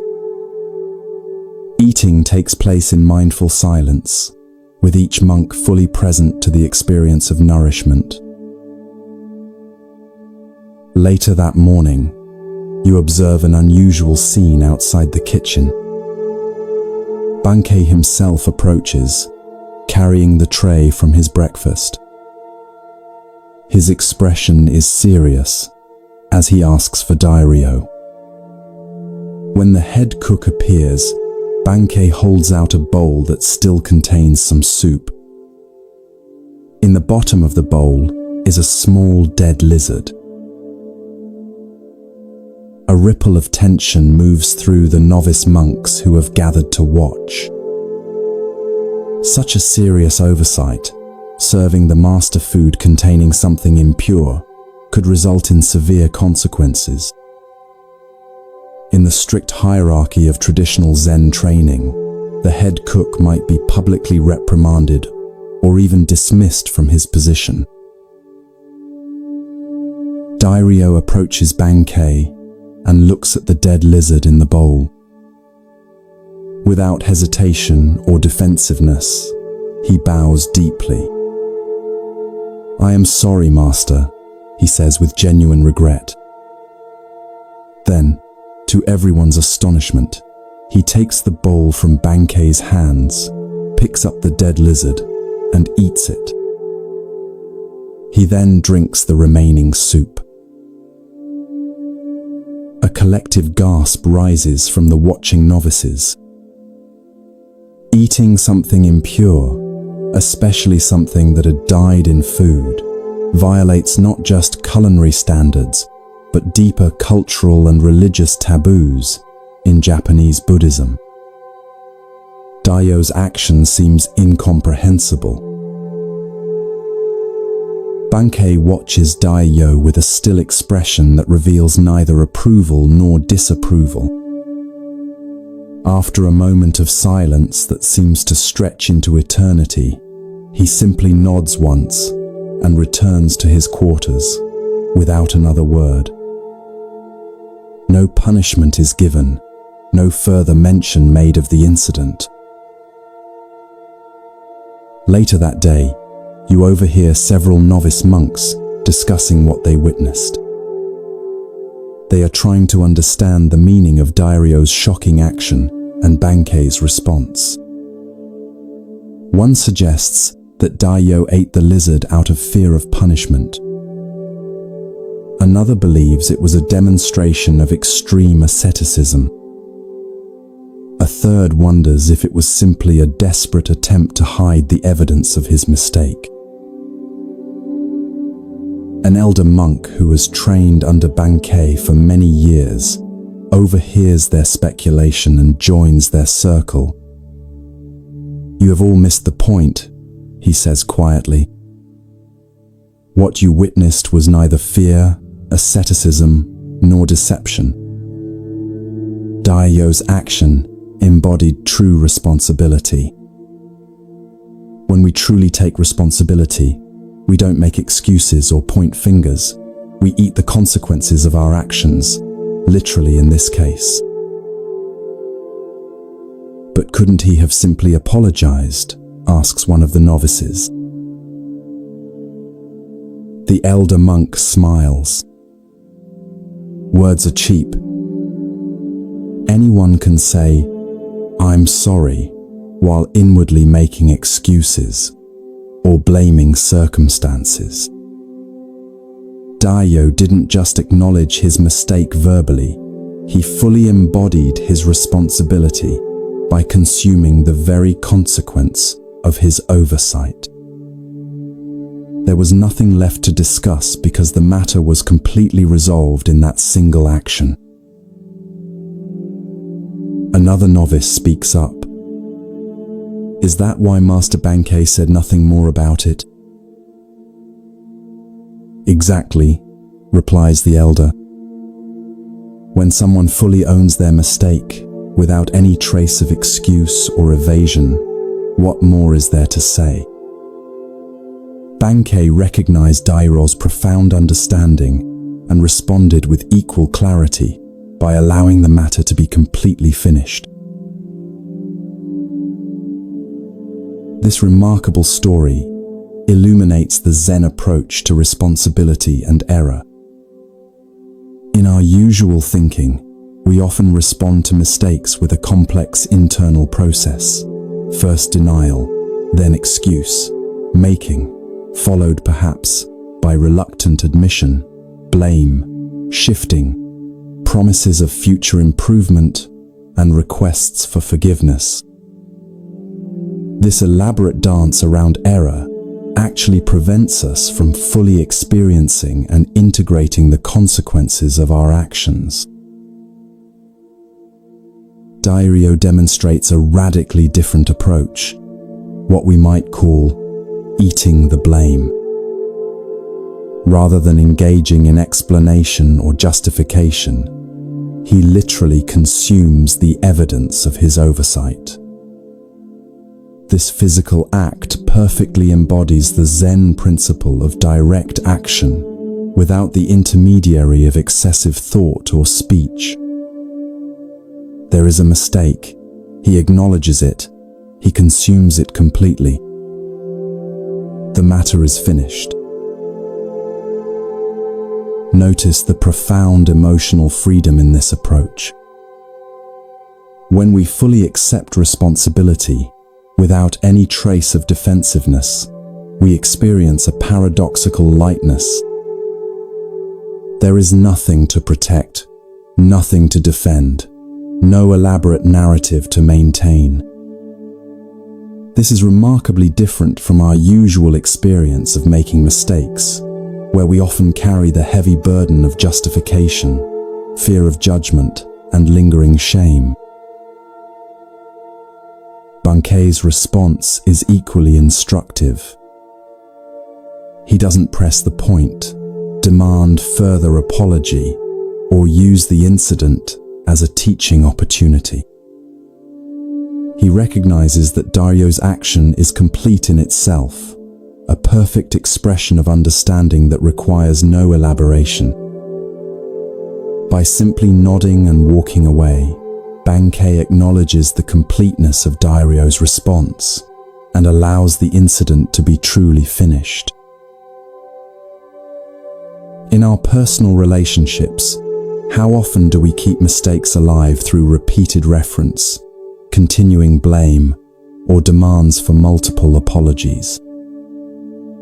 Even after someone has acknowledged an error, we might continue to mention it, subtly punishing them or using it as leverage in future disagreements. Bunkei demonstrates a more liberating approach. When responsibility is fully taken, the matter is completely closed, leaving no residue of resentment or recrimination. It's worth noting that Dario's action, while dramatic, wasn't performed as a public demonstration of virtue. He wasn't trying to impress Bankei or the other monks with his willingness to eat something impure. His action arose naturally from his deep understanding of responsibility. This points to another Zen principle, that true virtue isn't something we put on for others to see, but arises spontaneously from genuine realization. As you drift towards sleep, consider where in your life you might practice eating the blame. Where might you move from elaborate explanation to simple acknowledgement? From partial admissions couched in justifications to complete acceptance of responsibility. From verbal apologies to embodied action that makes things right. This practice doesn't mean taking blame for things that aren't your responsibility. That would be another form of evasion. Rather, it means fully acknowledging your part in situations without deflection or excuse. Like Dairyo with his lizard, you might find that when you fully consume your mistakes, rather than trying to explain them away, they are completely digested and transformed, leaving you lighter and freer to continue on your path. And like Bankei, you might discover that when others truly take responsibility, the most compassionate response is simply to allow the matter to be finished.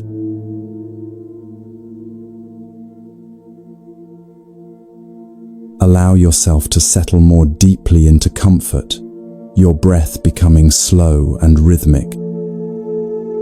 Feel the gentle weight of your body against the surface supporting you as your mind begins to drift. The boundaries of your everyday awareness soften as you journey to Japan during the early Meiji period, a time of profound transition as the country began opening to Western influences after centuries of isolation. You find yourself on a forested mountain path, leading to a renowned Zen temple. The temple belongs to Nanin, a Zen master whose piercing insight and uncompromising teaching have attracted serious students from throughout Japan. Unlike some masters who rely on dramatic methods or elaborate explanations, Nanin's approach is direct and subtle, often revealing profound truths through the simplest of gestures or observations. The temple itself reflects this quality, elegant in its simplicity, with clean lines and unadorned spaces that direct attention to the essential. As you approach the main gate, you notice a young monk sweeping the stone path with deliberate, mindful movements. This is Tenno, who has recently completed his 10-year apprenticeship under another teacher. Though technically no longer a novice, Tenno recognizes that his understanding remains incomplete. He has come to Nanin seeking further refinement of his practice and deeper insight into the nature of Zen. Tenno has already been with Nanin for several months. Each day follows a rigorous schedule of meditation, work practice, and study. You've observed that Tenno approaches these activities with admirable discipline and sincerity. His meditation posture is impeccable, his work thorough, his conduct respectful. By all conventional measures, he appears to be an exemplary Zen student. This morning, after completing his assigned tasks, Tenno approaches Nanin's quarters for Sanzen, the private interview between master and student that is at the heart of Zen training. These meetings typically focus on the student's understanding of assigned koans or direct questions about their practice. You follow at a respectful distance, curious about what will transpire between them. As is customary, Tenno kneels outside Nanin's door, bows, and announces his presence with a small wooden gong. From inside, Nanin's voice invites him to enter. The master sits in simple robes on a cushion, his weathered face revealing little expression as Tenno bows and takes his place across from him. "How is your practice progressing?" Nan-in asks, his voice neither warm nor cold, but attentive. "I believe I am making steady progress, Master," Tenno responds. "I maintain mindfulness during seated meditation, walking practice, and temple work. I observe the precepts with care and study the sutras diligently." Nanin nods slightly. His next question comes unexpectedly. "And when you sleep?" Tenno hesitates, clearly caught off guard. I do not know how to practice while sleeping, Master." "Then your practice is not yet complete," Nan-in states simply. He reaches for his tea bowl, indicating that the interview is finished. Tenno bows and withdraws, his face reflecting confusion and concern. Over the following days, you notice him approaching his practice with even greater intensity, extending his meditation sessions, performing his tasks with painstaking attention, and studying late into the night. Yet when he returns for his next interview with Nanin, the exchange follows a similar pattern. "Have you learned to practice while sleeping?" Nanin asks. Tenno bows his head. "Not yet, Master. But I have increased my waking practice. I now meditate before dawn and continue until late evening." "That is commendable, Nan-in acknowledges, but your practice remains incomplete." This pattern continues for several months. Tenno exhausts himself with ever more rigorous practice during waking hours, yet Nanin's assessment remains unchanged. You begin to notice the physical toll on Tenno. His face grows gaunt, dark circles form under his eyes, and his movements, though still mindful, carry a quality of strain rather than natural presence. One day, as autumn leaves begin to fall, something shifts. Instead of intensifying his formal practice even further, Tenno appears to step back. He continues his daily activities but with a different quality, less striving, more ease. He begins to take afternoon walks in the forest. Sometimes he sits by the stream near the temple, doing nothing in particular. He even allows himself adequate rest at night, rather than pushing his body to extremes of wakefulness. When Tenno next appears for his interview with Nanin, a subtle change is evident in his demeanor. There is a natural relaxation in his posture, a clarity in his eyes that wasn't visible before. After the customary bows, Nanin again asks his question, "Have you learned to practice while sleeping?" "Master," Tenno responds with a small smile, "when I sleep, I just sleep." Nanin's face breaks into a warm smile, the first you've seen from the usually reserved master. Now your practice is beginning to mature, he says. When you sit, just sit. When you walk, just walk. And when you sleep, just sleep. This is the heart of Zen, to be completely present in each activity, without adding anything extra. From that day forward, Tenno's training with Nanin takes on a new dimension. Rather than focusing solely on formal meditation periods, Nanin begins to emphasize what might be called every-minute Zen, the practice of bringing complete presence to each moment of daily life. Whether eating, cleaning, conversing, or resting, Tenno learns to be fully there, without division or distraction. Years later, when Tenno has become a teacher in his own right, a student asks him about the most important turning point in his training.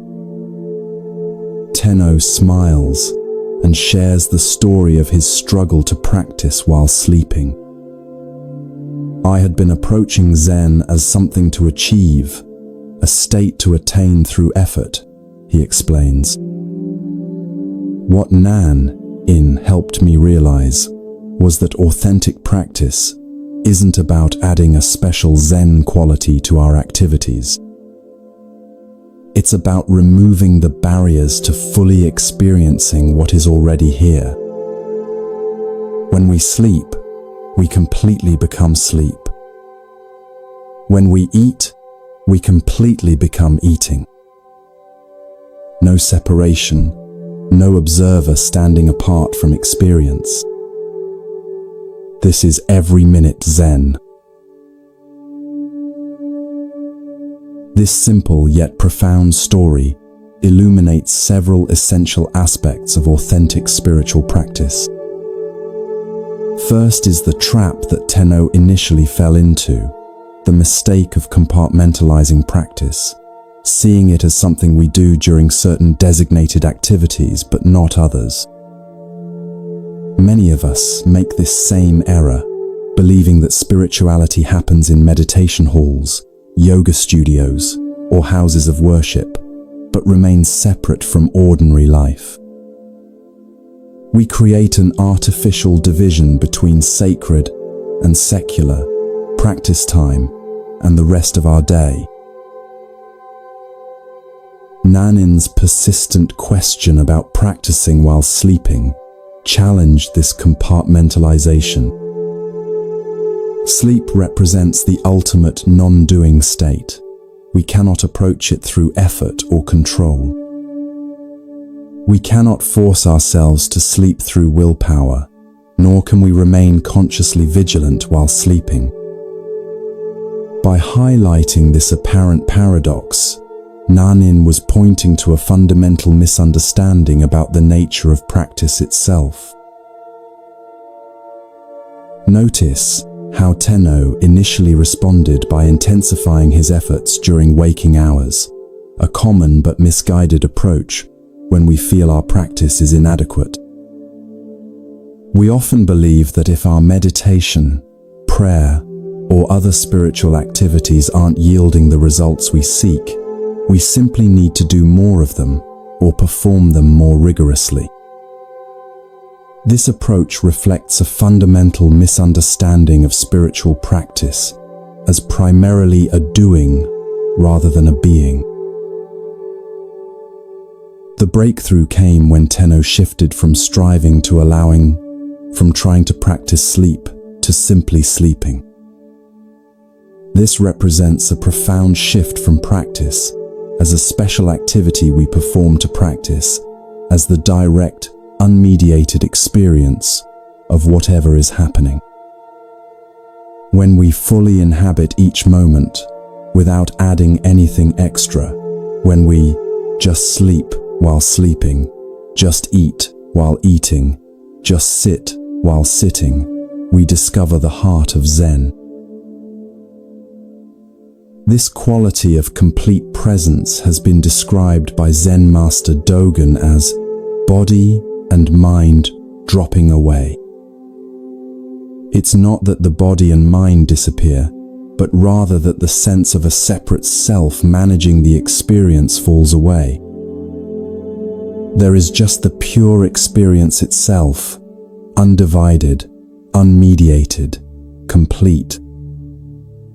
This is what Nanin meant by every minute Zen, a practice not confined to special times or activities, but available in each moment of life. The paradox, which Tenno eventually discovered, is that this complete presence often emerges naturally when we stop trying so hard to practice in the conventional sense.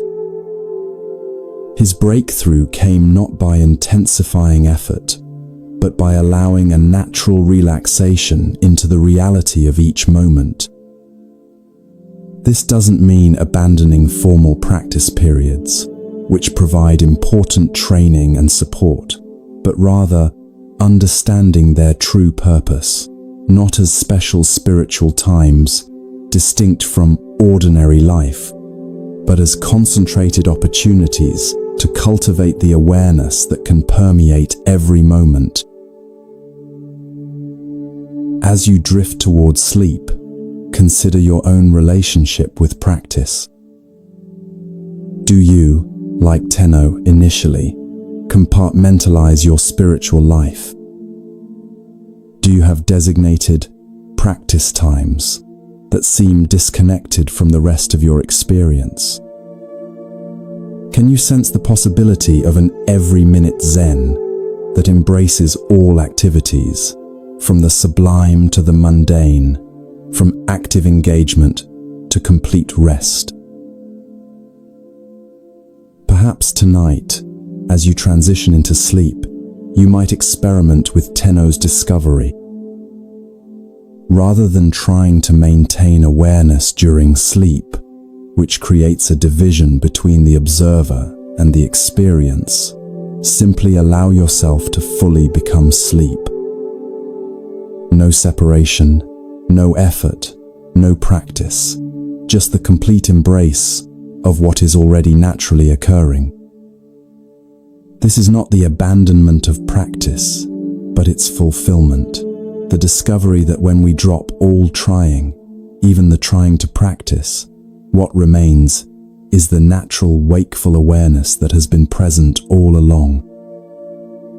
As you release into sleep, allow Nanin's wisdom to accompany you. When you sleep, just sleep.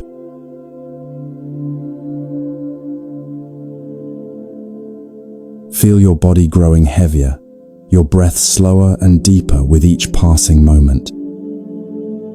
The concerns of your day gradually dissolve as you journey to a different time and place. The familiar surroundings of your room fade away, replaced by the sights, sounds, and scents of ancient Japan. You find yourself approaching a modest temple nestled among pine-covered hills. This temple is known not for its grandeur or famous lineage, but for the wisdom of its elderly master. Though his name has been forgotten in historical records, his teachings live on through stories passed down through generations of students. The temple grounds are simple, but meticulously maintained. Stone pathways swept clean, gardens tended with care, buildings modest but in good repair. The atmosphere reflects the master's teaching style, unpretentious, practical, and directly addressing the challenges of everyday life. As you approach the main hall, you notice unusual activity. A prosperous merchant has arrived with his entourage, servants carrying elaborate gifts, fine horses tethered nearby, the merchant himself dressed in silk robes that mark his wealth and status. Such a visitor is uncommon at this humble temple, which typically attracts local farmers, tradespeople, and the occasional wandering monk. The merchant appears to be in his middle years, with the confident bearing of one accustomed to respect and deference. Yet there is something in his expression, a subtle tension around his eyes, a slight furrow in his brow, that suggests inner disquiet beneath his prosperous exterior. He has come seeking something that his wealth has been unable to provide. You follow at a respectful distance as the temple attendants guide the merchant to the master's quarters. The old teacher receives him simply, seated on a worn cushion in a room whose only adornments are a scroll with calligraphy and a small vase holding a single flower. The contrast between the merchant's finery and the master's plain surroundings could not be more striking. After the customary greetings and tea, the merchant explains the purpose of his visit. "Venerable master," he begins, his voice carrying the refined accent of the capital, "I have achieved considerable success in my business enterprises. My warehouses are filled with goods, my ships sail to distant ports, and my home lacks no comfort or luxury." He pauses, his expression shifting subtly. "And yet, despite these accomplishments, I find no lasting satisfaction. A sense of emptiness persists that no acquisition seems able to fill." The master listens attentively, his weathered face revealing neither judgment nor surprise. When the merchant finishes, the old teacher asks simply, "What do you seek?" The merchant considers this question carefully. "I believe I seek peace of mind," he finally responds. "And perhaps a way to use my resources that brings genuine fulfillment rather than merely adding to my possessions." The master nods, then poses another question. "In your business dealings, what principle guides your determination of fair prices?" Caught off guard by this seemingly unrelated inquiry, the merchant nevertheless answers thoughtfully. "I consider the cost of materials, the labor involved, the rarity of the item, and what the market will bear. For unique goods, I might increase the price considerably, while common items command only a modest profit. This is the standard practice among merchants. And in your charitable giving," the master continues, "what principle determines the amount you contribute?" The merchant shifts uncomfortably. "I give, according to what seems appropriate for a man of my position. For public projects that bring recognition, I might give substantial amounts. For lesser causes, smaller donations suffice." The master's expression remains unchanged, but his next question penetrates deeper. "And how do you determine the value of a human life?" The merchant looks genuinely perplexed. "I don't understand, master. How can one assign value to a life?" "Yet you do so regularly," the master responds quietly. "When you decide how much profit to extract from those who labor for you, when you determine what portion of your wealth to share with those in need, when you pass a beggar on the street and decide whether to look away or offer assistance, in all these moments you are assigning value to human lives, including your own." A long silence follows as the merchant absorbs this perspective. Finally, he asks, "How then should I determine the proportion of my wealth to share with others?" Instead of answering directly, the master stands and gestures for the merchant to follow him outside. They walk to a small pond near the temple, where lilies float on the surface and koi fish swim lazily below. The master picks up a smooth stone from the path and hands it to the merchant. "Drop this into the pond," he instructs. The merchant does so, and they both watch as the stone breaks the surface, creating concentric ripples that spread outward across the entire pond. "The exact proportion," says the master, pointing to the ripples, "is this: to the extent that your actions honor the interconnectedness of all life, you will find the peace you seek. When you truly understand that your well-being and the well-being of others cannot be separated, just as these ripples cannot be contained to one part of the pond, authentic generosity naturally emerges.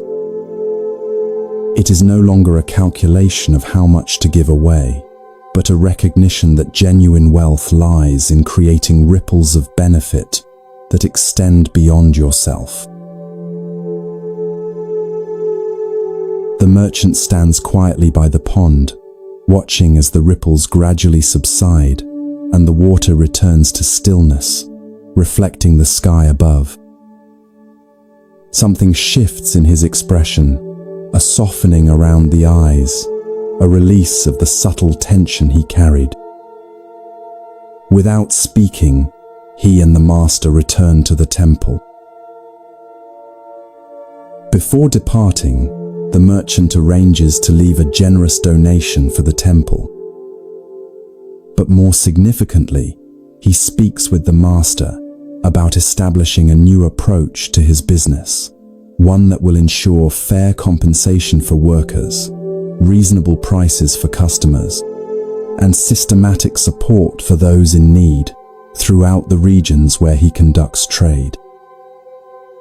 These are not haphazard charitable gestures, but a fundamental restructuring based on the principle of interconnection that the master revealed through the ripples in the pond.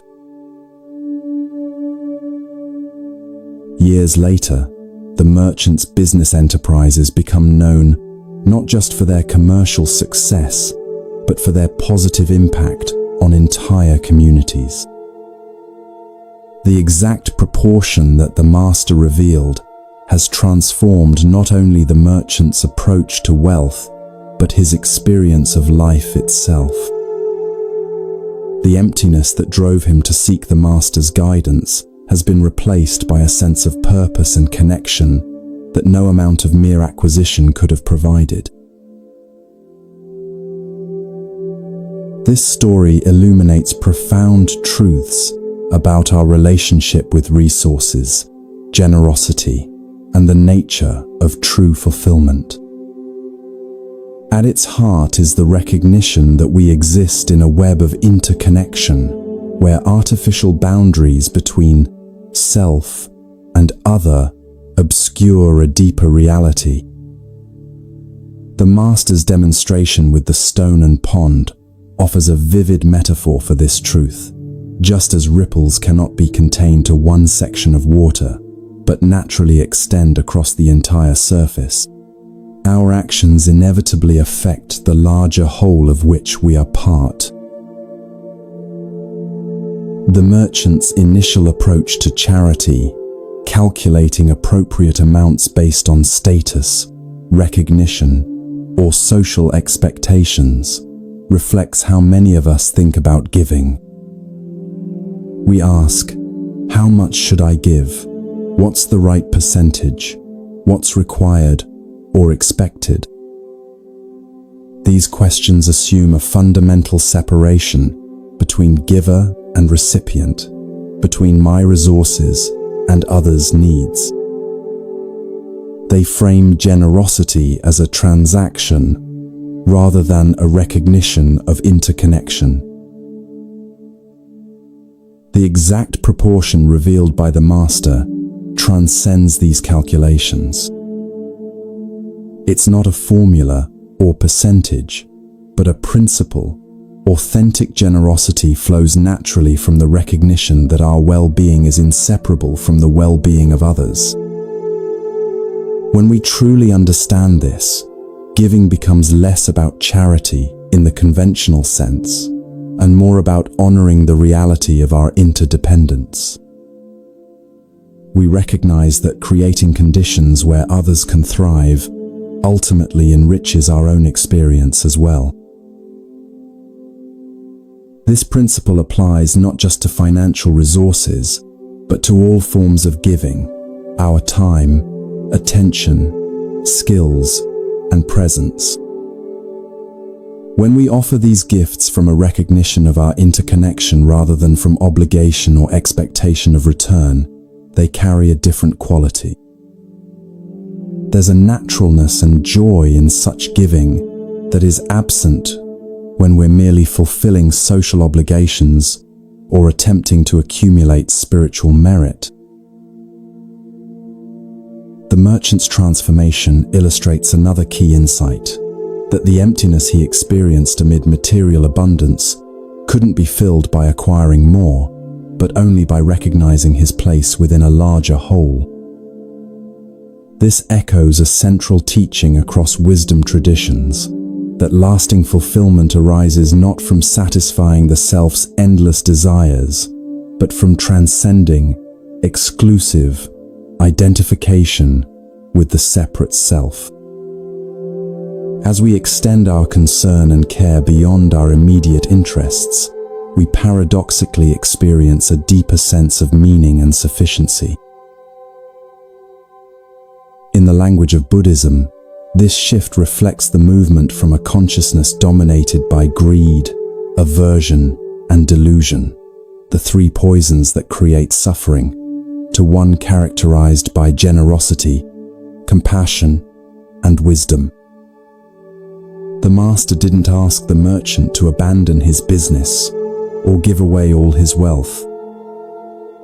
Rather, he invited him to transform his relationship with resources by recognizing the illusory nature of separation and allowing that recognition to inform his decisions. As you drift towards sleep, consider the ripples that your own life creates in the pond of interconnection. Where might you be calculating giving based on external measures, rather than recognizing fundamental interconnectedness? How might your approach to resources, whether material wealth, time, attention, or care, shift if viewed through the lens of interdependence rather than separation? Perhaps the exact proportion that brings lasting fulfillment is not a numerical formula, but a way of being that honors the reality that, like ripples in a pond, our well-being and the well-being of others cannot ultimately be separated.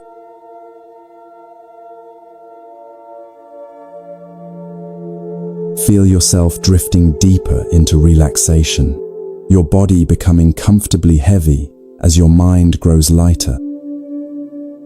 The boundaries between waking and dreaming begin to blur as you journey to feudal Japan, to a time when Zen Buddhism was flourishing throughout the country. The concerns of your day gradually dissolve as you find yourself approaching a mountain temple known for its rigorous training and the profound wisdom of its master. The temple is nestled among ancient cedars that sway gently in the mountain breeze. Stone lanterns line the path leading to its entrance, and the air carries the delicate scent of incense. Unlike the grand temples of Kyoto, this one is relatively modest, its beauty lying in its harmony with the natural surroundings rather than in elaborate ornamentation. This is a place dedicated to serious practice rather than ceremonial display. As you approach the main gate, you notice an unusual visitor arriving, a scholar dressed in the fine robes of the educated elite, accompanied by several attendants carrying scrolls and writing materials. This is clearly no ordinary pilgrim seeking simple spiritual guidance. The scholar's bearing suggests someone accustomed to academic debate and intellectual mastery, rather than the humble posture typical of those who come to study Zen. You learn from overhearing the temple monks that this visitor is a renowned philosopher and scholar who has written extensively on Buddhist doctrine. His commentaries on sutras are studied throughout the country, and his reputation for intellectual brilliance is matched only by his confidence in debate. He has come to challenge the temple's master, believing that through rigorous philosophical questioning, he can either expose limitations in the Zen approach or gain new insights to incorporate into his scholarly work. The scholar is escorted to the master's modest quarters. You follow discreetly, curious about how this encounter between intellectual prowess and Zen directness will unfold. The master, an elderly monk with a weathered face and clear eyes, receives the scholar without ceremony, inviting him to sit on a simple cushion across from his own. I have studied Buddhist texts extensively, the scholar begins, and have engaged in debate with masters of various schools. I find Zen's claim to transmission beyond words and letters philosophically problematic. If truth cannot be expressed in language, how can it be communicated at all? And if it can be communicated without words, why have Zen masters themselves written so many commentaries? The master listens attentively, neither impressed nor dismissive. When the scholar finishes his opening challenge, the master asks simply, "Would you like some tea?" Somewhat taken aback by this seemingly irrelevant response, the scholar nevertheless agrees. As the master prepares the tea with mindful movements, the scholar launches into a detailed critique of Zen methodology, citing apparent contradictions between different masters' approaches and questioning the efficacy of meditation compared to intellectual analysis. The master places a cup of tea before the scholar without comment and returns to his seat. Undeterred, the scholar continues his philosophical questioning, touching on the nature of Buddha nature, the problem of dualistic thinking, and the paradoxes inherent in seeking enlightenment through practice. His arguments are well constructed and draw upon an impressive range of textual sources. Throughout this intellectual barrage, the master remains silent, neither agreeing nor disagreeing, neither defending Zen nor criticizing the scholar's approach. His face reveals neither impatience nor boredom, just present attention. As evening approaches and the light begins to fade, the scholar's questions continue unabated. A young monk brings in a lamp and, seeing that the room has grown chilly with the mountain evening, lights a fire in the small hearth. The master occasionally tends the fire with a poker, but offers no response to the scholar's increasingly frustrated attempts to elicit a definitive answer to his philosophical challenges. Hours pass. The scholar, determined to receive some form of engagement, continues his questioning past midnight. His attendants have long since retired to the quarters provided for them, but the scholar remains, his intellectual persistence matching the master's silent endurance. The fire burns low, casting gentle shadows across the simple room. Near dawn, the scholar, exhausted but still determined, poses what he considers his most penetrating question. What is the essential nature of mind itself, beyond all conceptual formulations? At this, the master suddenly stands, takes the fire poker, and holds it up before the scholar's face. "Do you see this poker?" he asks, breaking his night-long silence. "Of course I see it," replies the scholar, perplexed by this simple question after hours of sophisticated philosophical inquiry. In a swift motion, the master lightly taps the scholar on the shoulder with the poker and says, "Then you have your answer. The poker is iron, forged in fire, cooled in water, and now warm from the flame. It is exactly what it is, nothing added, nothing taken away. Your mind, in this moment of direct perception, is no different." The scholar stares at the poker, then at the master. Something shifts in his expression, a subtle release of tension, a softening around the eyes. The night-long stream of conceptual thinking seems to pause, and in that space of mental quietude, a different kind of understanding begins to dawn. For perhaps the first time, he experiences the directness the master has been demonstrating through his silence. "I have been circling around what is directly before me," the scholar says quietly.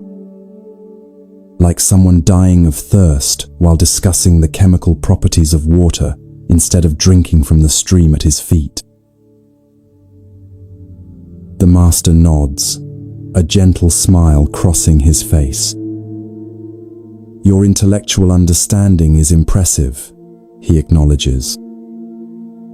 But Zen points to what is prior to understanding, the direct experience that no concept can contain. The fire poker is not a metaphor or a philosophical position.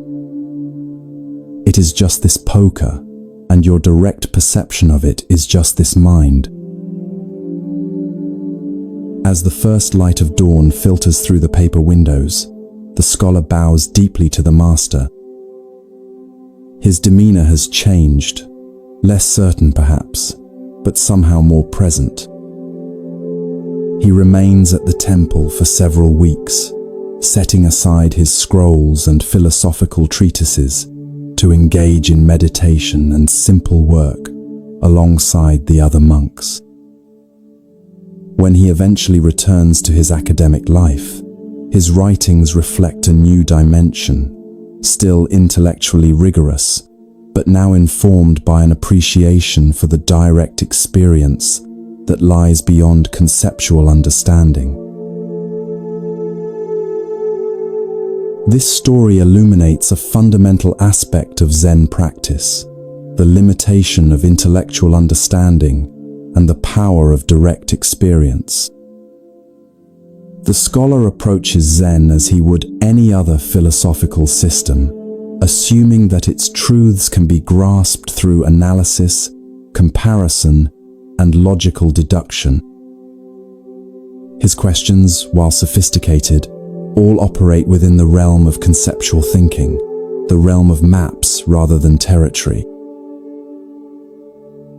The master's prolonged silence is not merely a teaching technique or a refusal to engage. It is itself a demonstration of what Zen points toward, the direct presence that precedes and transcends conceptual elaboration. By neither defending Zen philosophically nor dismissing the scholar's questions, the master creates a space where something beyond intellectual exchange can potentially emerge. The fire poker becomes the perfect instrument for this teaching, an ordinary object with no special spiritual significance, yet in that moment of direct perception, revealing the nature of mind itself. When the master asks, "Do you see this poker?" he is pointing to the immediacy of perception that occurs before thought categorizes, analyzes, or evaluates. This direct seeing is what Zen means by original mind or Buddha nature, not some mystical state or philosophical concept, but the simple, ordinary awareness that is always present, yet often overlooked as we become entangled in our thoughts about reality rather than reality itself. Notice the critical role of persistence in this story. Had the scholar given up after a few hours of the master's silence, the breakthrough might never have occurred. It was precisely his exhaustion, the wearing down of his habitual intellectual approach, that created the conditions for a different kind of understanding to emerge. Sometimes, our most cherished mental habits must be exhausted before we can experience the simplicity that lies beyond them. This parallels the experience of many who practice meditation. Often, we begin with concepts about what meditation should accomplish or what enlightenment might feel like. We analyze our experiences, evaluate our progress, and compare our practice to our expectations. Only when this conceptual approach is thoroughly exhausted, often after many hours on the cushion, does the mind naturally settle into direct presence, neither grasping at experiences nor rejecting them, simply being with what is. The scholar's realization that he has been circling around what is directly before me reflects a universal human tendency. We often become so engrossed in our thoughts about reality that we miss the direct experience of it. We analyze relationships instead of being fully present with others, theorize about happiness rather than noticing moments of contentment when they arise, accumulate spiritual concepts instead of living from the awareness that all such concepts attempt to describe. The master's acknowledgement of the scholar's intellectual abilities is significant. Zen doesn't reject intellectual understanding, it simply recognizes its limitations. Concepts and analyses have their place. They help us organize experience, communicate with others, and solve practical problems. But they are tools rather than the truth itself, maps rather than the territory they represent. When we mistake the map for the territory, when we confuse our concepts about reality with reality itself, we remain trapped in what Zen calls the ghost cave of conceptual thinking. As you drift toward sleep, consider where in your own life you might be circling around what is directly before you. Perhaps you've read many books about mindfulness without experiencing the simple presence of this moment. Maybe you've analyzed a relationship extensively without being fully present with the actual person. Or perhaps you've accumulated spiritual concepts while overlooking the awareness in which all concepts appear. The fire poker is always right here, in the sound of your breath, the feeling of your body against the bed, the simple awareness that witnesses all experience. No special state is required to access this directness. It's available in every ordinary moment, requiring only that we pause our endless thinking about experience long enough to experience directly.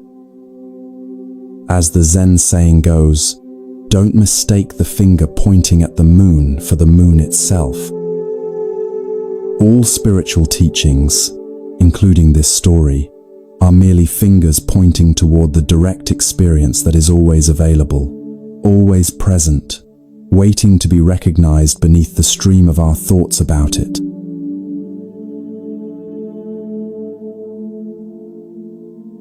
Feel your body becoming heavier with each breath, sinking deeper into comfort.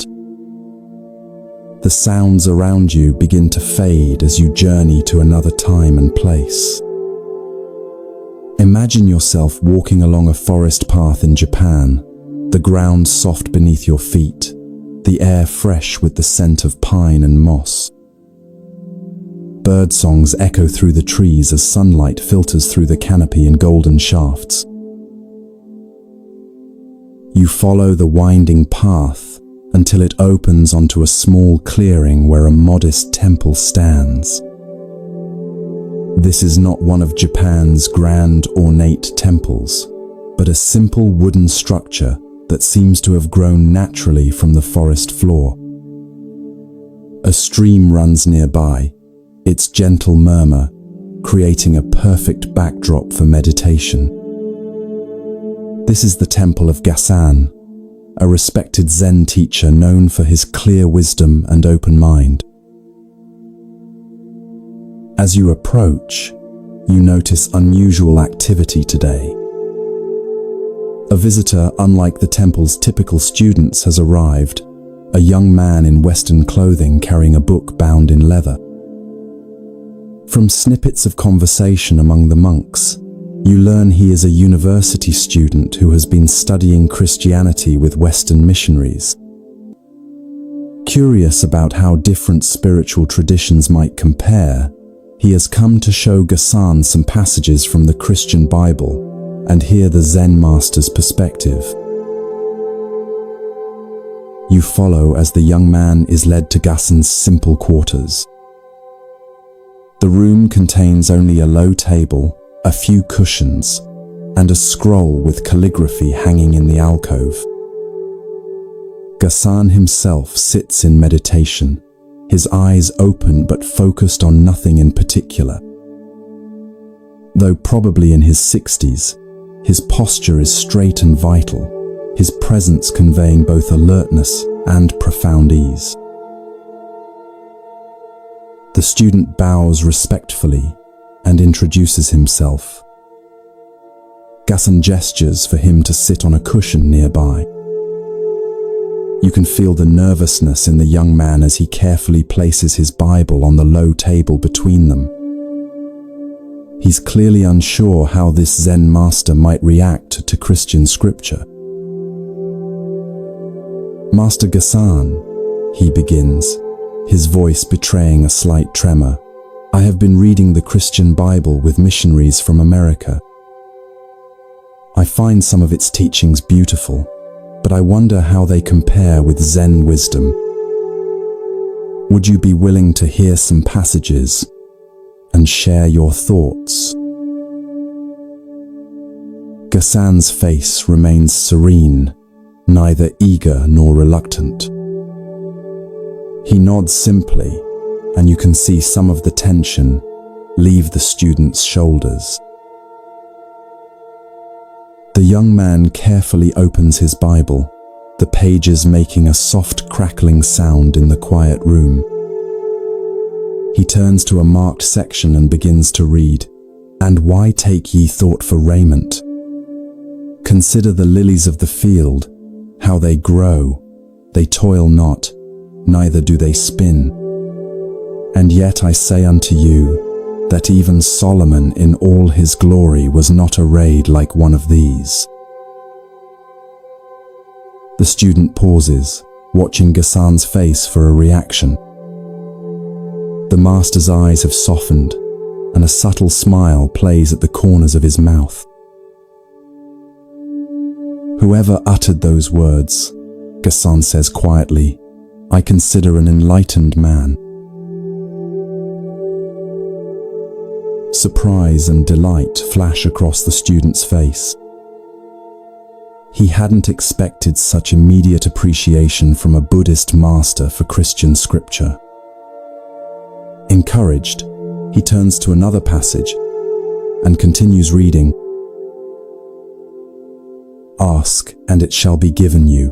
Seek, and ye shall find. Knock, and it shall be opened unto you. For everyone that asketh receiveth, and he that seeketh findeth, and to him that knocketh it shall be opened.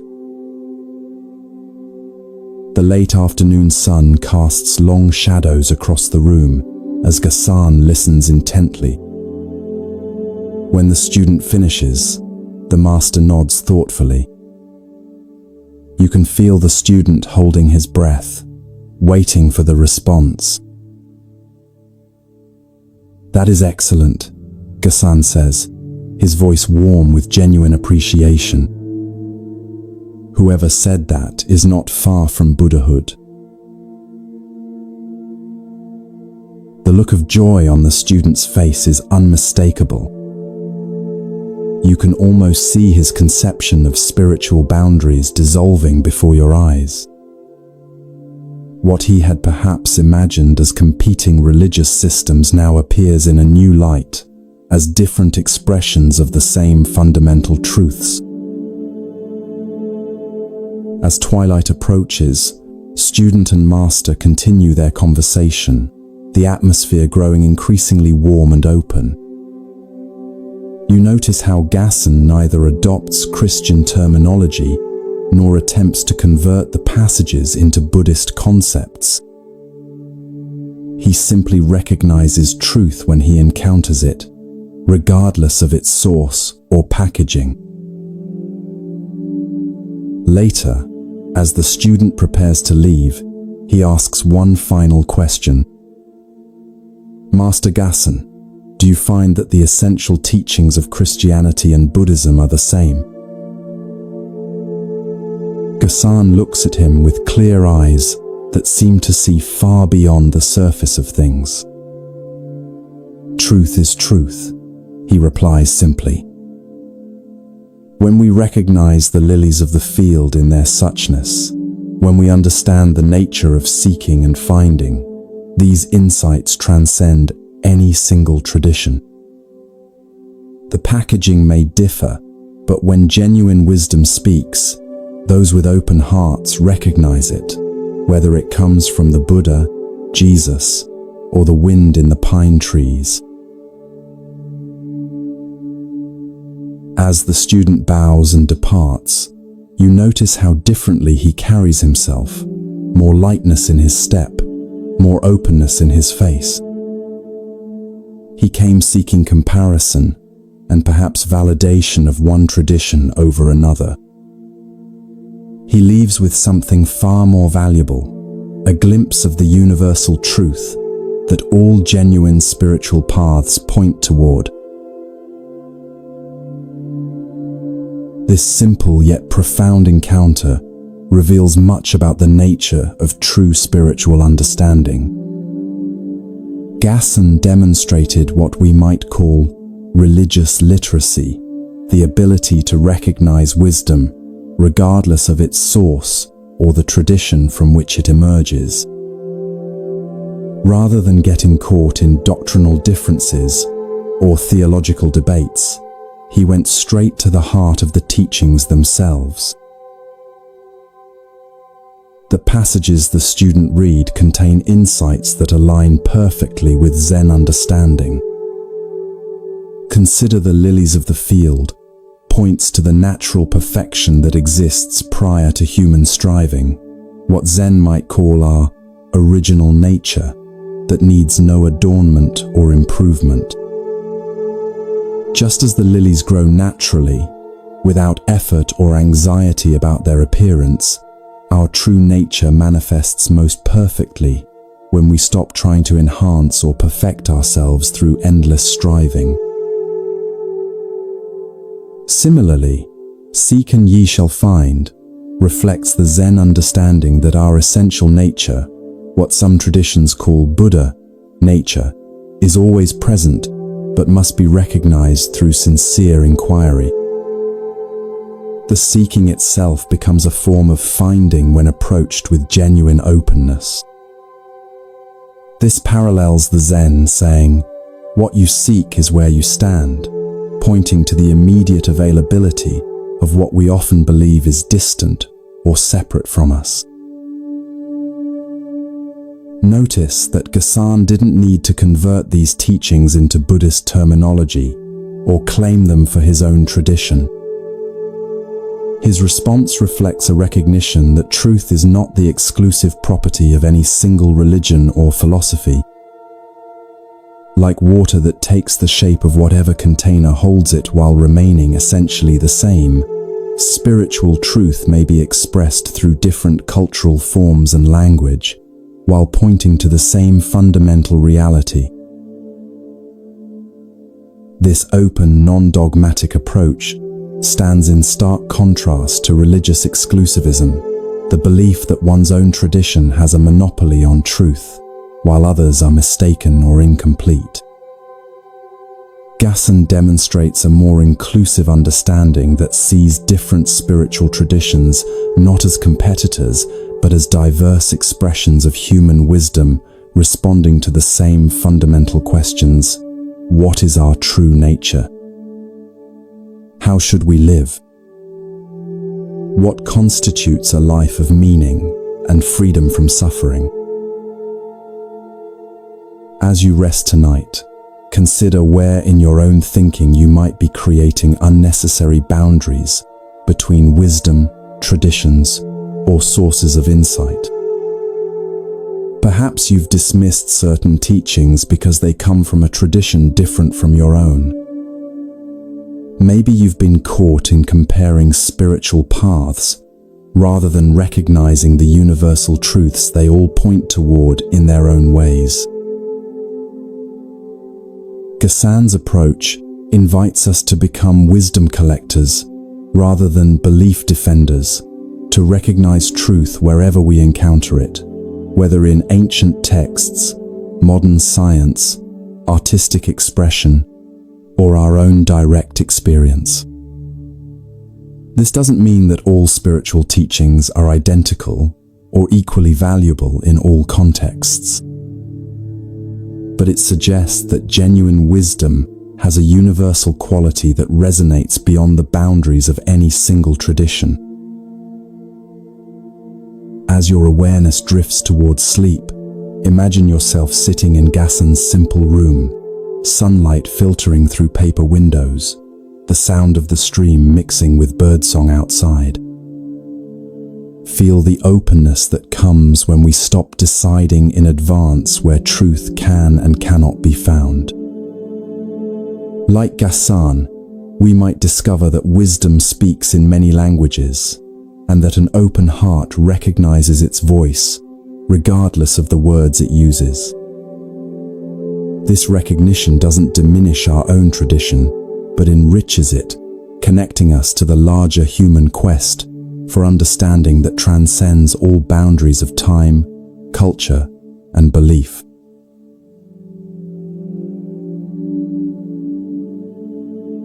Your body feels deliciously heavy now, sinking deeper into relaxation with each breath. Behind your closed eyelids, the darkness transforms into a misty mountain landscape in ancient China. You can feel the cool, damp air against your skin and hear the distant call of birds echoing through forested valleys. Your feet carry you along a narrow path winding up a steep mountainside. After climbing for what seems like hours, you reach a small plateau where a humble hermitage stands. Built of rough-hewn timber with a thatched roof, it blends so naturally with its surroundings that you might have missed it if not for the thin wisp of smoke rising from its central fire pit. This is the dwelling of Master Gute, a Zen teacher who left the comforts of temple life years ago to practice in solitude. Despite his preference for isolation, Gute's reputation for wisdom has spread, and occasionally seekers brave the difficult journey to receive his teaching. Today, you're not the only visitor. Just ahead of you on the path walks a young monk, his simple robe dusty from travel, determination evident in his steady pace. As you both approach the hermitage, the door slides open.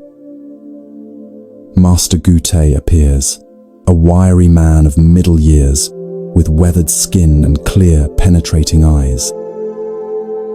His appearance is unremarkable. Nothing about his physical presence suggests spiritual accomplishment or special status. Yet something in his quality of attention, in the way he fully occupies this moment, creates an atmosphere of extraordinary presence. The young monk bows deeply. "Master Gute," he says, his voice reflecting both respect and eagerness, "I have traveled far to ask you about the essential nature of Zen. What is the fundamental teaching? What is the truth that the Buddha realized under the Bodhi tree?" You watch carefully, expecting Gute to respond with a profound statement, perhaps a quote from the sutras, or a paradoxical Zen saying. Instead, something unexpected happens. Gute slowly raises his right hand, extends his index finger, and points upward, saying nothing at all. His face remains impassive, yet somehow radiates complete conviction. The young monk appears confused. He waits for further explanation, but none comes. Gute simply stands there, finger raised, in eloquent silence. After several moments, the monk bows again and backs away, clearly unsure what to make of this strange response. You follow the young monk as he makes his way to a small meditation hut nearby, provided for visitors who wish to stay and practice. For several days, he sits in meditation, occasionally walking in the surrounding forest. You can almost see the wheels turning in his mind as he attempts to decipher the meaning of Gute's finger. Is it pointing to the sky? To the oneness of all things? Is it a symbol to be understood, or is the gesture itself the teaching? The monk approaches Gute several more times, asking follow-up questions, seeking clarification. Each time, regardless of what is asked, Gute responds only by raising his index finger. Nothing more. You notice how the raised finger itself begins to take on a mysterious power, not as a conceptual explanation, but as a direct expression of something beyond words. Weeks pass. The monk remains at the hermitage, helping with daily chores, carrying water from the stream, chopping firewood, preparing simple meals. Throughout these activities, he continues to contemplate the meaning of the master's finger. You observe how, despite his confusion, something is shifting in his demeanor, a subtle loosening of his intellectual grasping, a growing receptivity to direct experience rather than explanation. One morning, the monk encounters a wild-eyed boy of about 10 years old, who occasionally brings supplies to the hermitage from the nearest village. The boy has heard about the famous one-finger Zen of Master Gute and with childish mischief raises his own finger when he sees the monk approaching.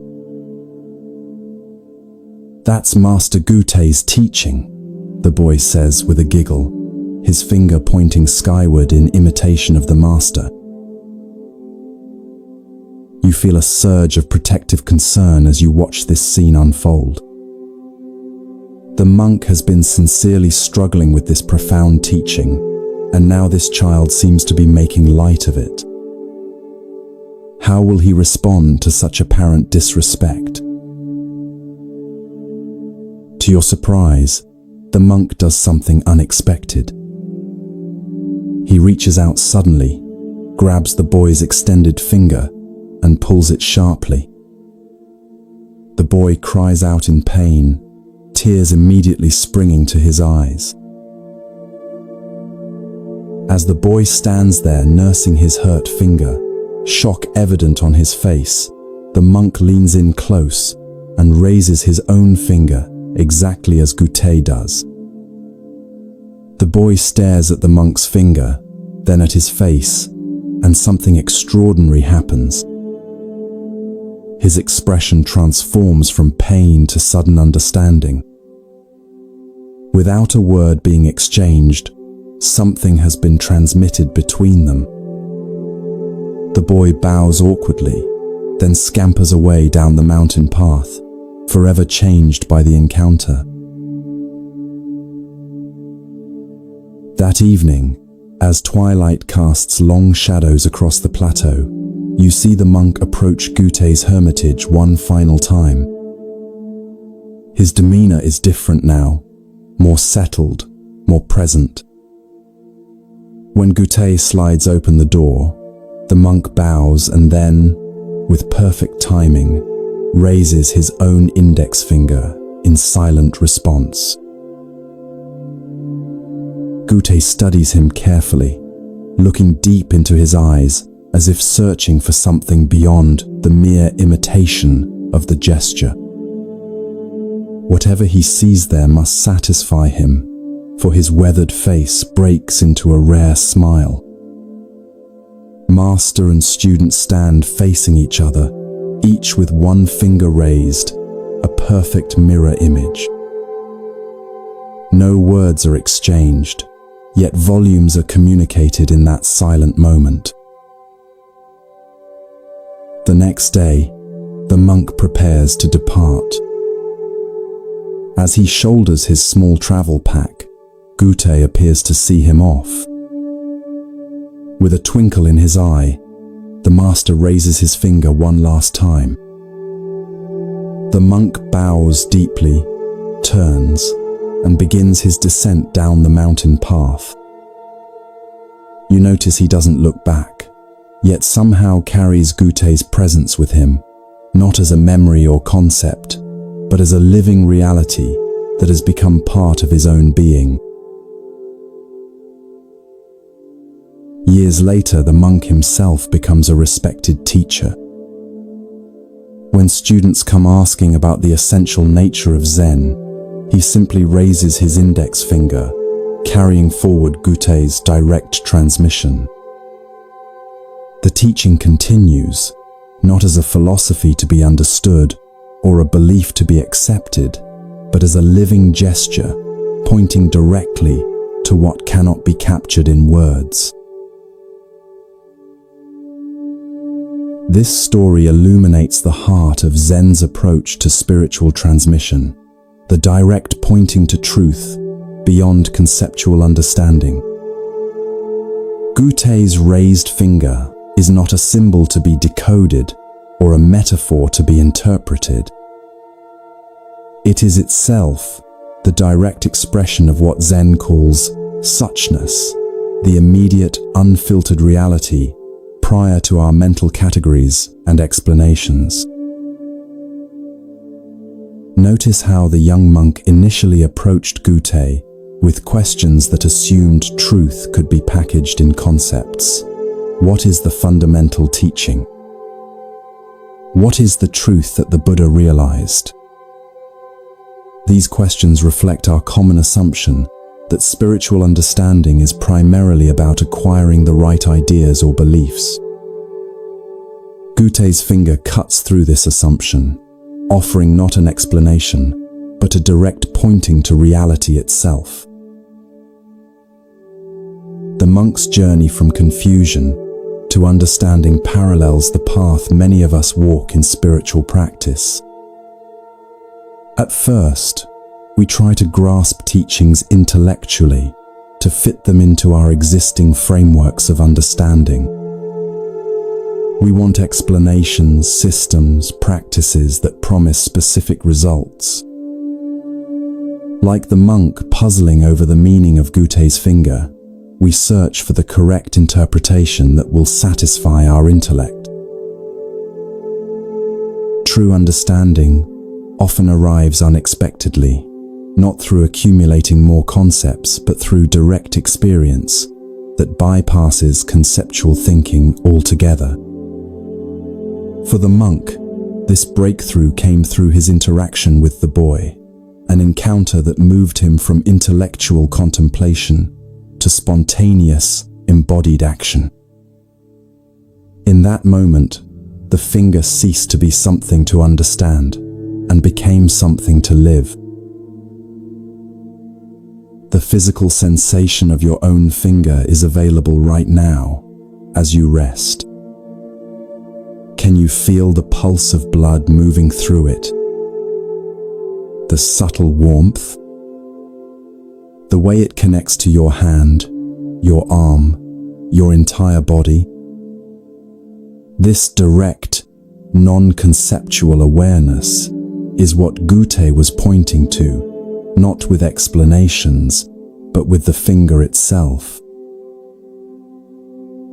In Zen, this direct transmission from teacher to student, outside the sutras, beyond words and letters, is considered the essence of the tradition.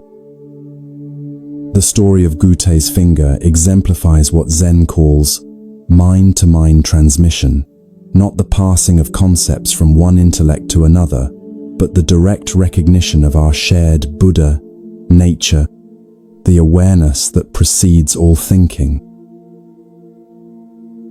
This approach can seem frustratingly opaque to modern seekers accustomed to detailed explanations and step-by-step instructions. Yet it addresses a profound truth about spiritual awakening, that our deepest nature cannot be reached through concepts alone, just as no description of water, however detailed, can quench your thirst. Only direct experience satisfies. As you drift towards sleep, imagine yourself on that misty mountain plateau with Goethe. Feel the cool air on your skin, hear the distant call of birds.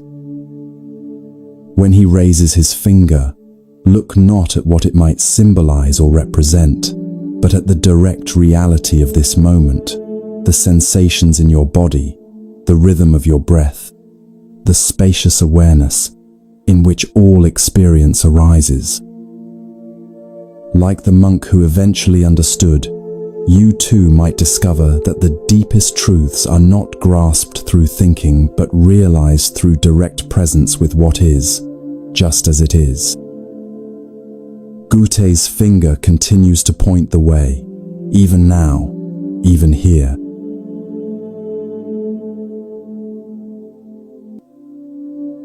Feel your body growing heavier with each breath, your mind drifting into a state of peaceful receptivity. The familiar surroundings of your room gently fade as you journey to a different time and place. The soft darkness behind your eyelids transforms into a bustling marketplace in medieval Japan. The air fills with the mingled scents of fresh vegetables, fish, incense, and wood smoke. You find yourself standing at the edge of the market square, where vendors call out their wares and shoppers haggle over prices. Children dart between stalls, and merchants carefully count coins.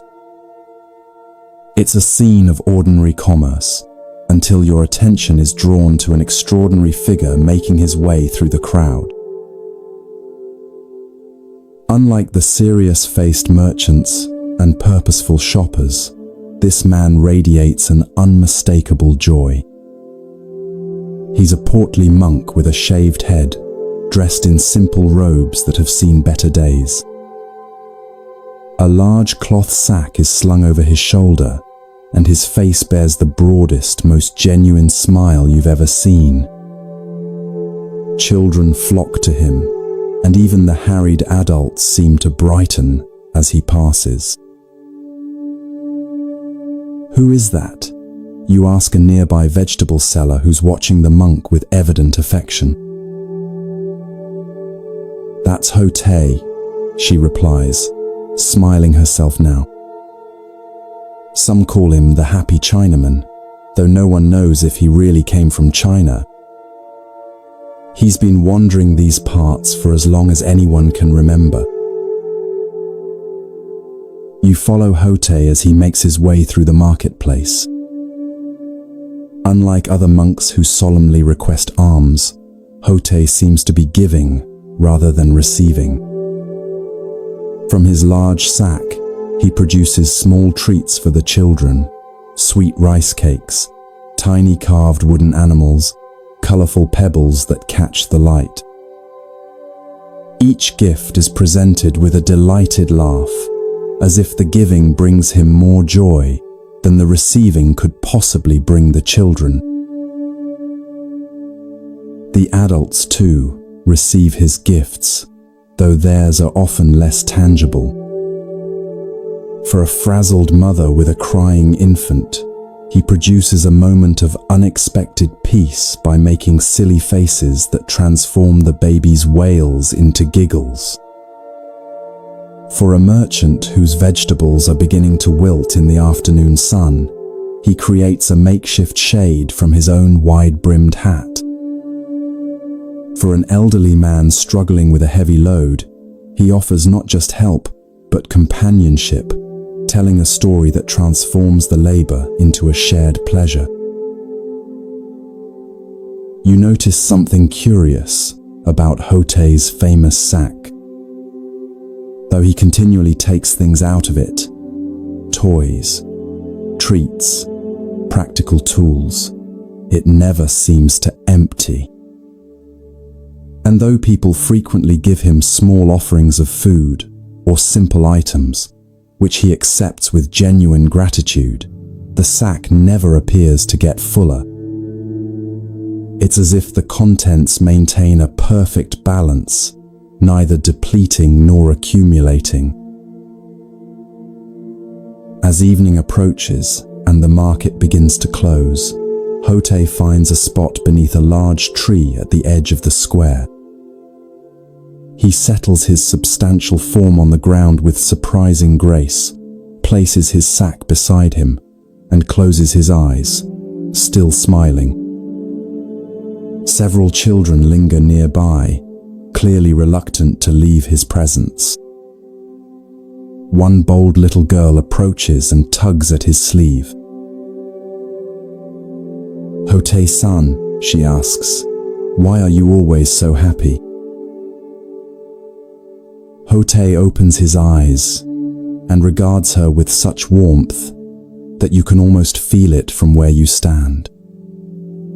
"Because there is nothing to be unhappy about," he replies, his voice rich and resonant. The girl frowns, clearly unconvinced. "But sometimes sad things happen," she persists. "Sometimes people are mean, or things break, or it rains when you want to play outside." Hote nods thoughtfully. "Yes, all these things happen," he agrees. "But being unhappy about them is like carrying 2 sacks instead of 1. He pats the cloth bag beside him. "This sack I carry holds everything I need for today, no more, no less.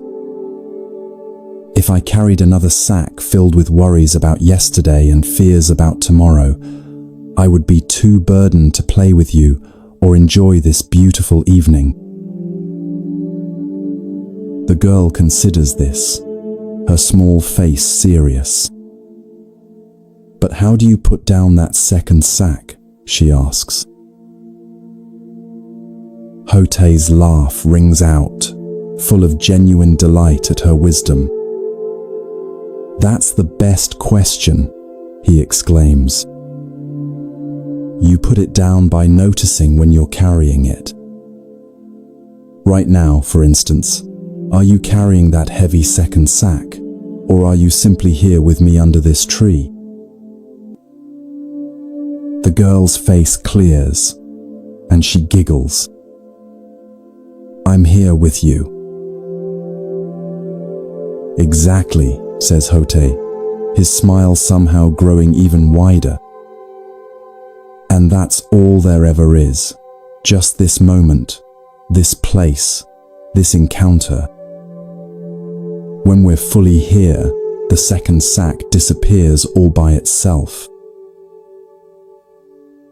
As darkness falls, parents call their children home. The girl gives Hote a quick, impulsive hug before skipping away. You watch as Hote settles himself for the night, using his sack as a pillow, seemingly as content to sleep under the stars as anyone might be in the finest palace. The next morning, you follow Hote as he continues his wandering. He has no particular destination, no schedule to keep, no goals to achieve. Yet his days are full of purpose, bringing joy to everyone he meets, easing suffering where he finds it, sharing the simple happiness that radiates from his being. One afternoon, you see a group of serious-looking Zen monks encounter Hote on the road. Their austere appearance and disciplined manner form a striking contrast to Hote's disheveled, joyful presence. One of the monks, seemingly bothered by Hote's unorthodox appearance and behavior, approaches him with a challenging question. "You call yourself a monk," the stern monk says, "yet you follow none of the traditional practices. You don't live in a monastery. You don't perform proper rituals. You laugh and play instead of maintaining dignified silence. What is the meaning of Zen to you?" Hote says nothing. Instead, he simply puts down his sack. He stands there, empty-handed, his smile as natural as the sun in the sky, his presence radiating a wordless contentment that needs no explanation or defense. The questioning monk's expression shifts, first confusion, then a dawning recognition. Something in Hote's simple gesture and unshakable presence has communicated more than 1,000 sutras could convey. The monk bows deeply, a new humility evident in his posture. When he straightens, his own face has softened, a small smile beginning to form. "Thank you for the teaching," he says quietly. Hote picks up his sack again, gives the monk a friendly pat on the shoulder, and continues on his way, spreading joy with each step, as naturally as a flower spreads its fragrance. In later years, Hote becomes so beloved that his image is often portrayed in paintings, sculptures, and household shrines. He is remembered not as a formal teacher expounding complex philosophy, but as a living embodiment of one of Zen's most profound truths, that enlightenment is not a distant goal achieved through arduous practice, but the natural state of a mind free from unnecessary burdens, fully present to the wonder of ordinary life. This delightful story of the happy Chinaman offers a refreshing perspective on spiritual practice, one that emphasizes joy, simplicity, and direct participation in life rather than solemn discipline or intellectual understanding. Hote represents a tradition sometimes called crazy wisdom, teachers whose unconventional behavior and apparent disregard for formal rules actually embody the deepest spiritual truths. Notice how Hote's teaching comes not through sermons or explanations, but through his very being. His joy isn't something he achieves through effort or maintains through positive thinking techniques. It flows naturally from his complete presence in each moment, his freedom from the second sack of regrets about the past and worries about the future. Hotei's famous sack represents a profound teaching about appropriate relationship to possessions and circumstances. He carries what he needs for the day, no more, no less.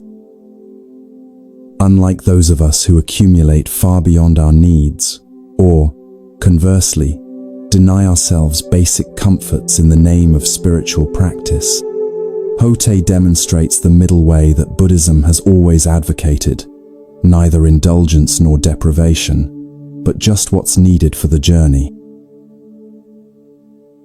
The sack's mysterious property, never emptying despite Hotei's constant giving, never filling despite what he receives, points to a spiritual principle that many traditions recognize, that generosity creates abundance rather than scarcity.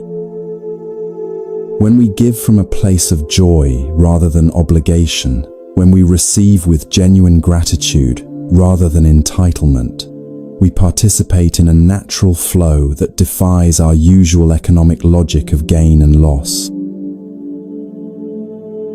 Hotei's response to the little girl reveals his teaching method, simple, direct, and tailored to the listener's capacity for understanding. Rather than offering abstract philosophy, he uses the concrete metaphor of the second sack, making a profound spiritual truth accessible even to a child. And his delight in her question shows how he honors the wisdom that can come from any source, including the very young. The encounter with the formal monks highlights the contrast between institutional religion, with its emphasis on proper form and tradition, and direct spiritual experience that might manifest in unexpected ways. The questioning monk initially mistakes Hotei's unconventional appearance and behavior for spiritual immaturity, only to discover that this seemingly simple, joyful figure has realized the very essence of what all the monastery's disciplines aim to cultivate. As you drift towards sleep, consider your own second sack, the unnecessary burdens of regret, worry, self-consciousness, or excessive planning that you might be carrying. Can you feel the weight of these mental constructions? Can you sense how they pull you away from the simple joy of being fully present in this moment? Hotei's teaching offers a direct invitation: put down the second sack. Not through elaborate techniques or strenuous effort, but simply by noticing when you're carrying it and choosing to be fully here instead. In this moment of preparing for sleep, can you feel the natural contentment that arises when the mind stops its restless wandering and settles into simple presence?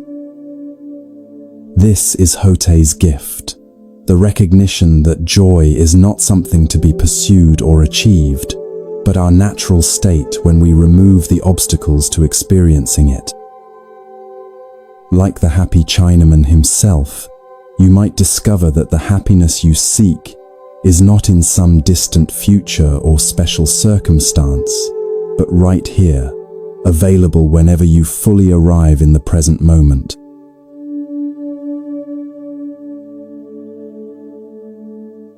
Feel your body melting into deep relaxation, each breath taking you further into tranquility. As the concerns of your day dissolve, allow your mind to journey to ancient Japan, to a time when Zen teachings were flourishing throughout the land.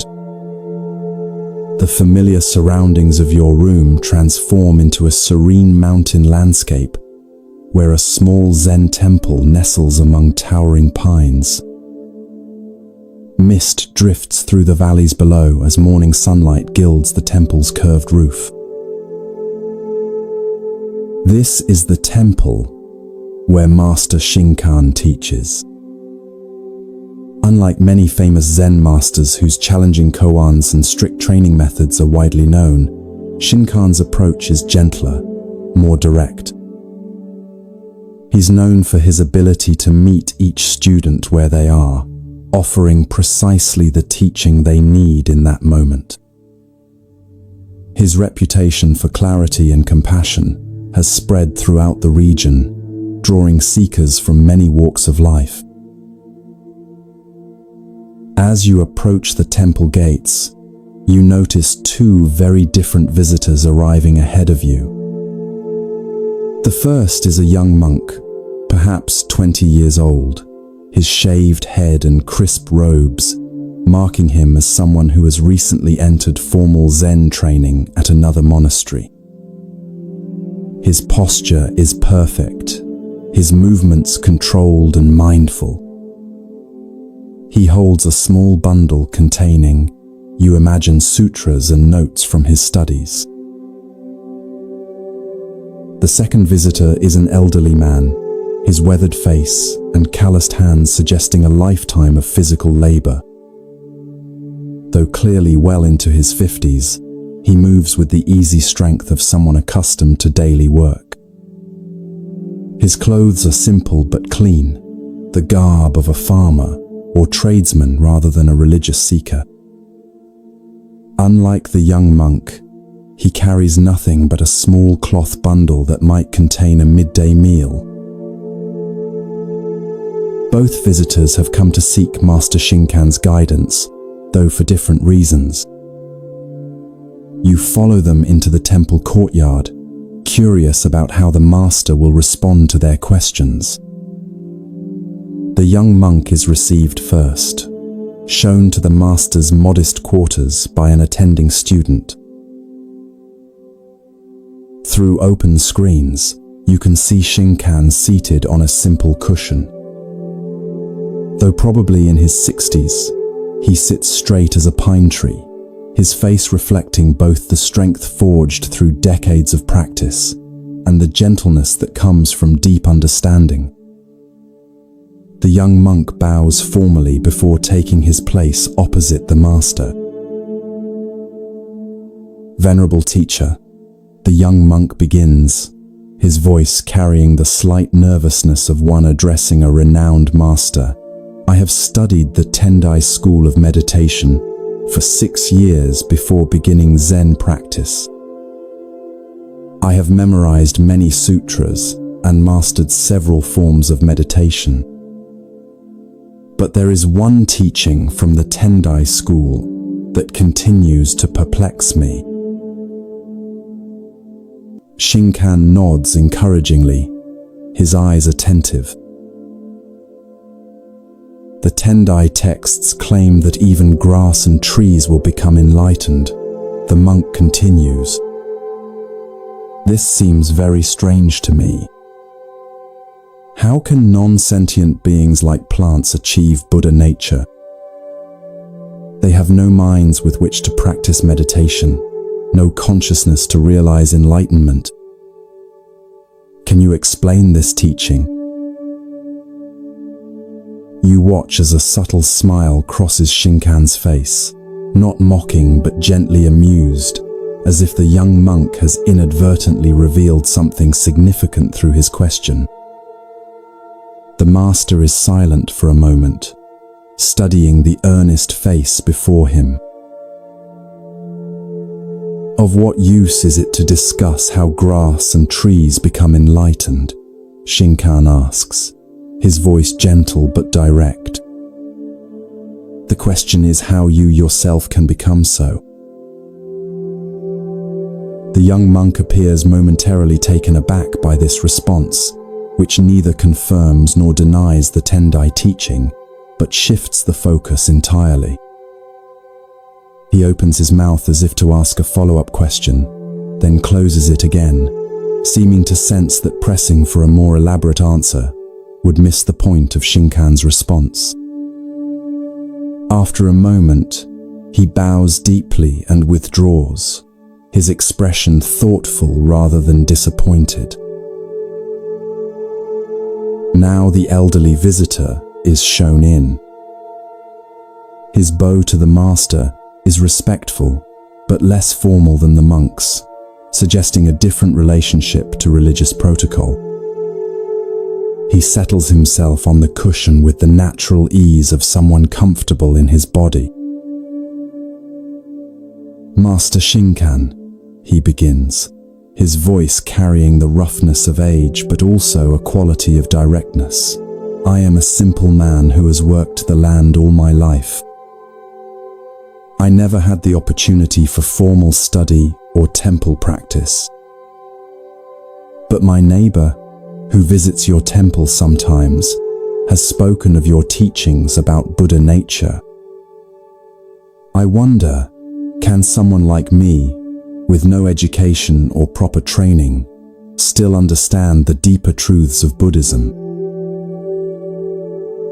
Shinkan's face warms as he regards the elderly man.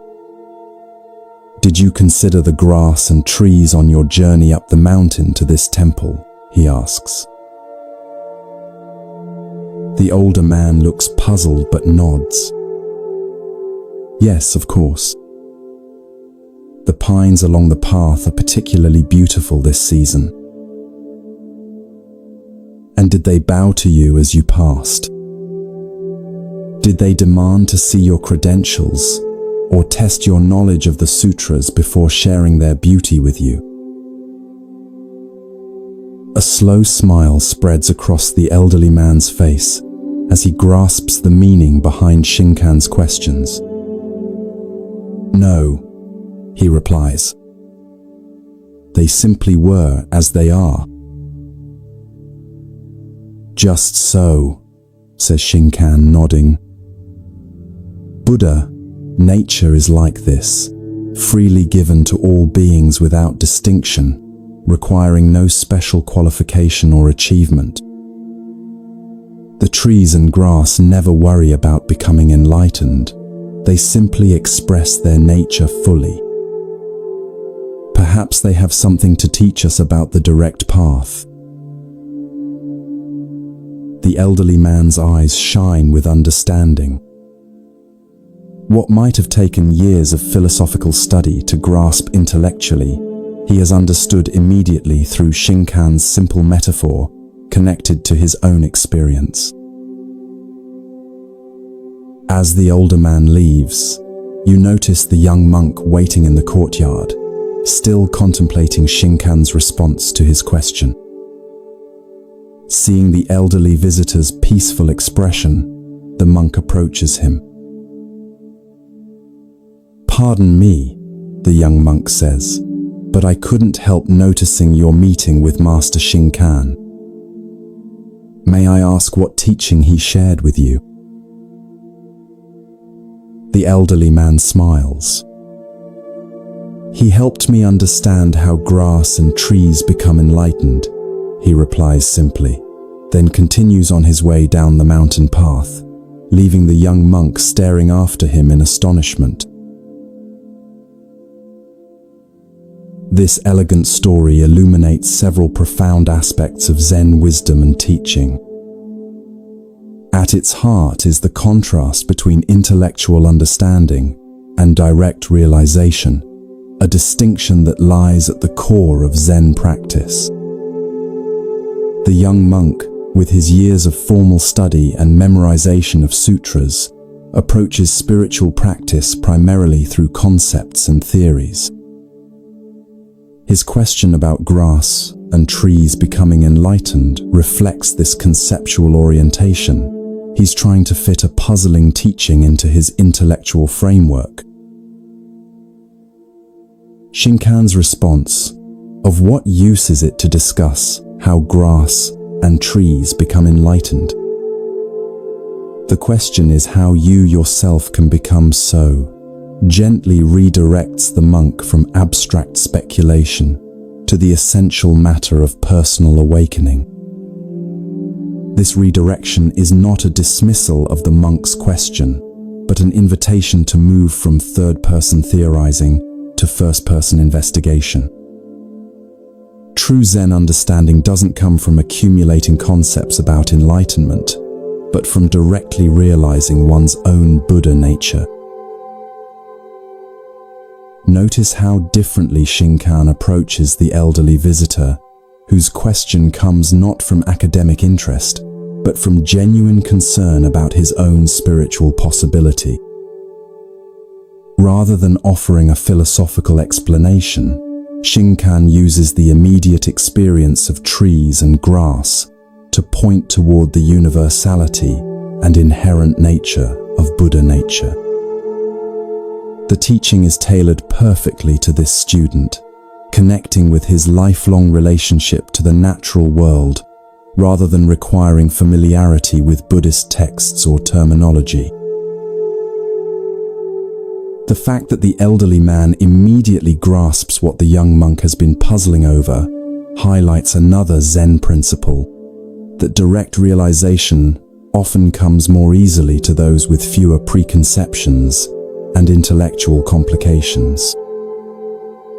The elderly man's lifetime of practical work and observation of nature has prepared him for direct seeing in a way that the monk's accumulation of concepts actually hinders.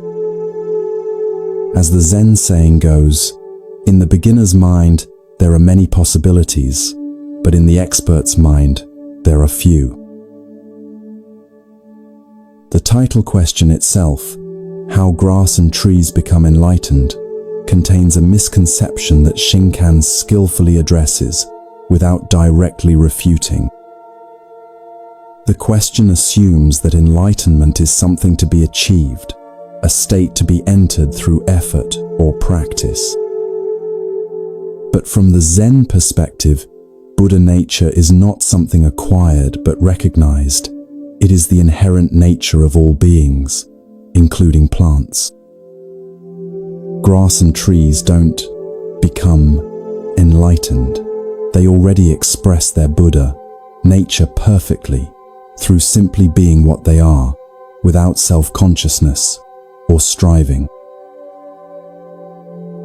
This points to a fundamental teaching about our own practice, that awakening is not primarily about adding something new, but about recognizing what has been present all along. Like grass growing naturally toward the sun, our Buddha nature expresses itself most perfectly when we stop trying to achieve special states and simply allow our natural awareness to manifest without interference from excessive thinking and doing. The young monk's reaction to the elderly man's parting comment suggests the beginning of his own shift from intellectual understanding toward direct realization. His astonishment indicates that something has broken through his conceptual framework, perhaps the recognition that what he's been seeking through study and analysis might be more directly available than he thought. As you drift towards sleep, consider where in your own life you might be approaching important matters primarily through concepts, rather than direct experience. Perhaps you've read extensively about meditation without establishing a regular practice. Maybe you understand the principle of mindfulness intellectually, but rarely bring full awareness to ordinary moments. Or perhaps, like the young monk, you've been seeking complex explanations for something that is already perfectly expressed in the simple presence of trees and grass, in the natural awareness that is reading these words right now. Shinkan's gentle wisdom reminds us that the deepest truths are often the simplest, and that sometimes the most direct path to understanding is to stop trying to understand and simply be as naturally and completely as grass and trees, which never worry about becoming enlightened, yet perfectly express their Buddha nature in every moment. As your awareness merges with sleep, allow yourself to rest in this natural presence that requires no achievement, no special state, no complex philosophy, just the simple recognition of what has been here all along.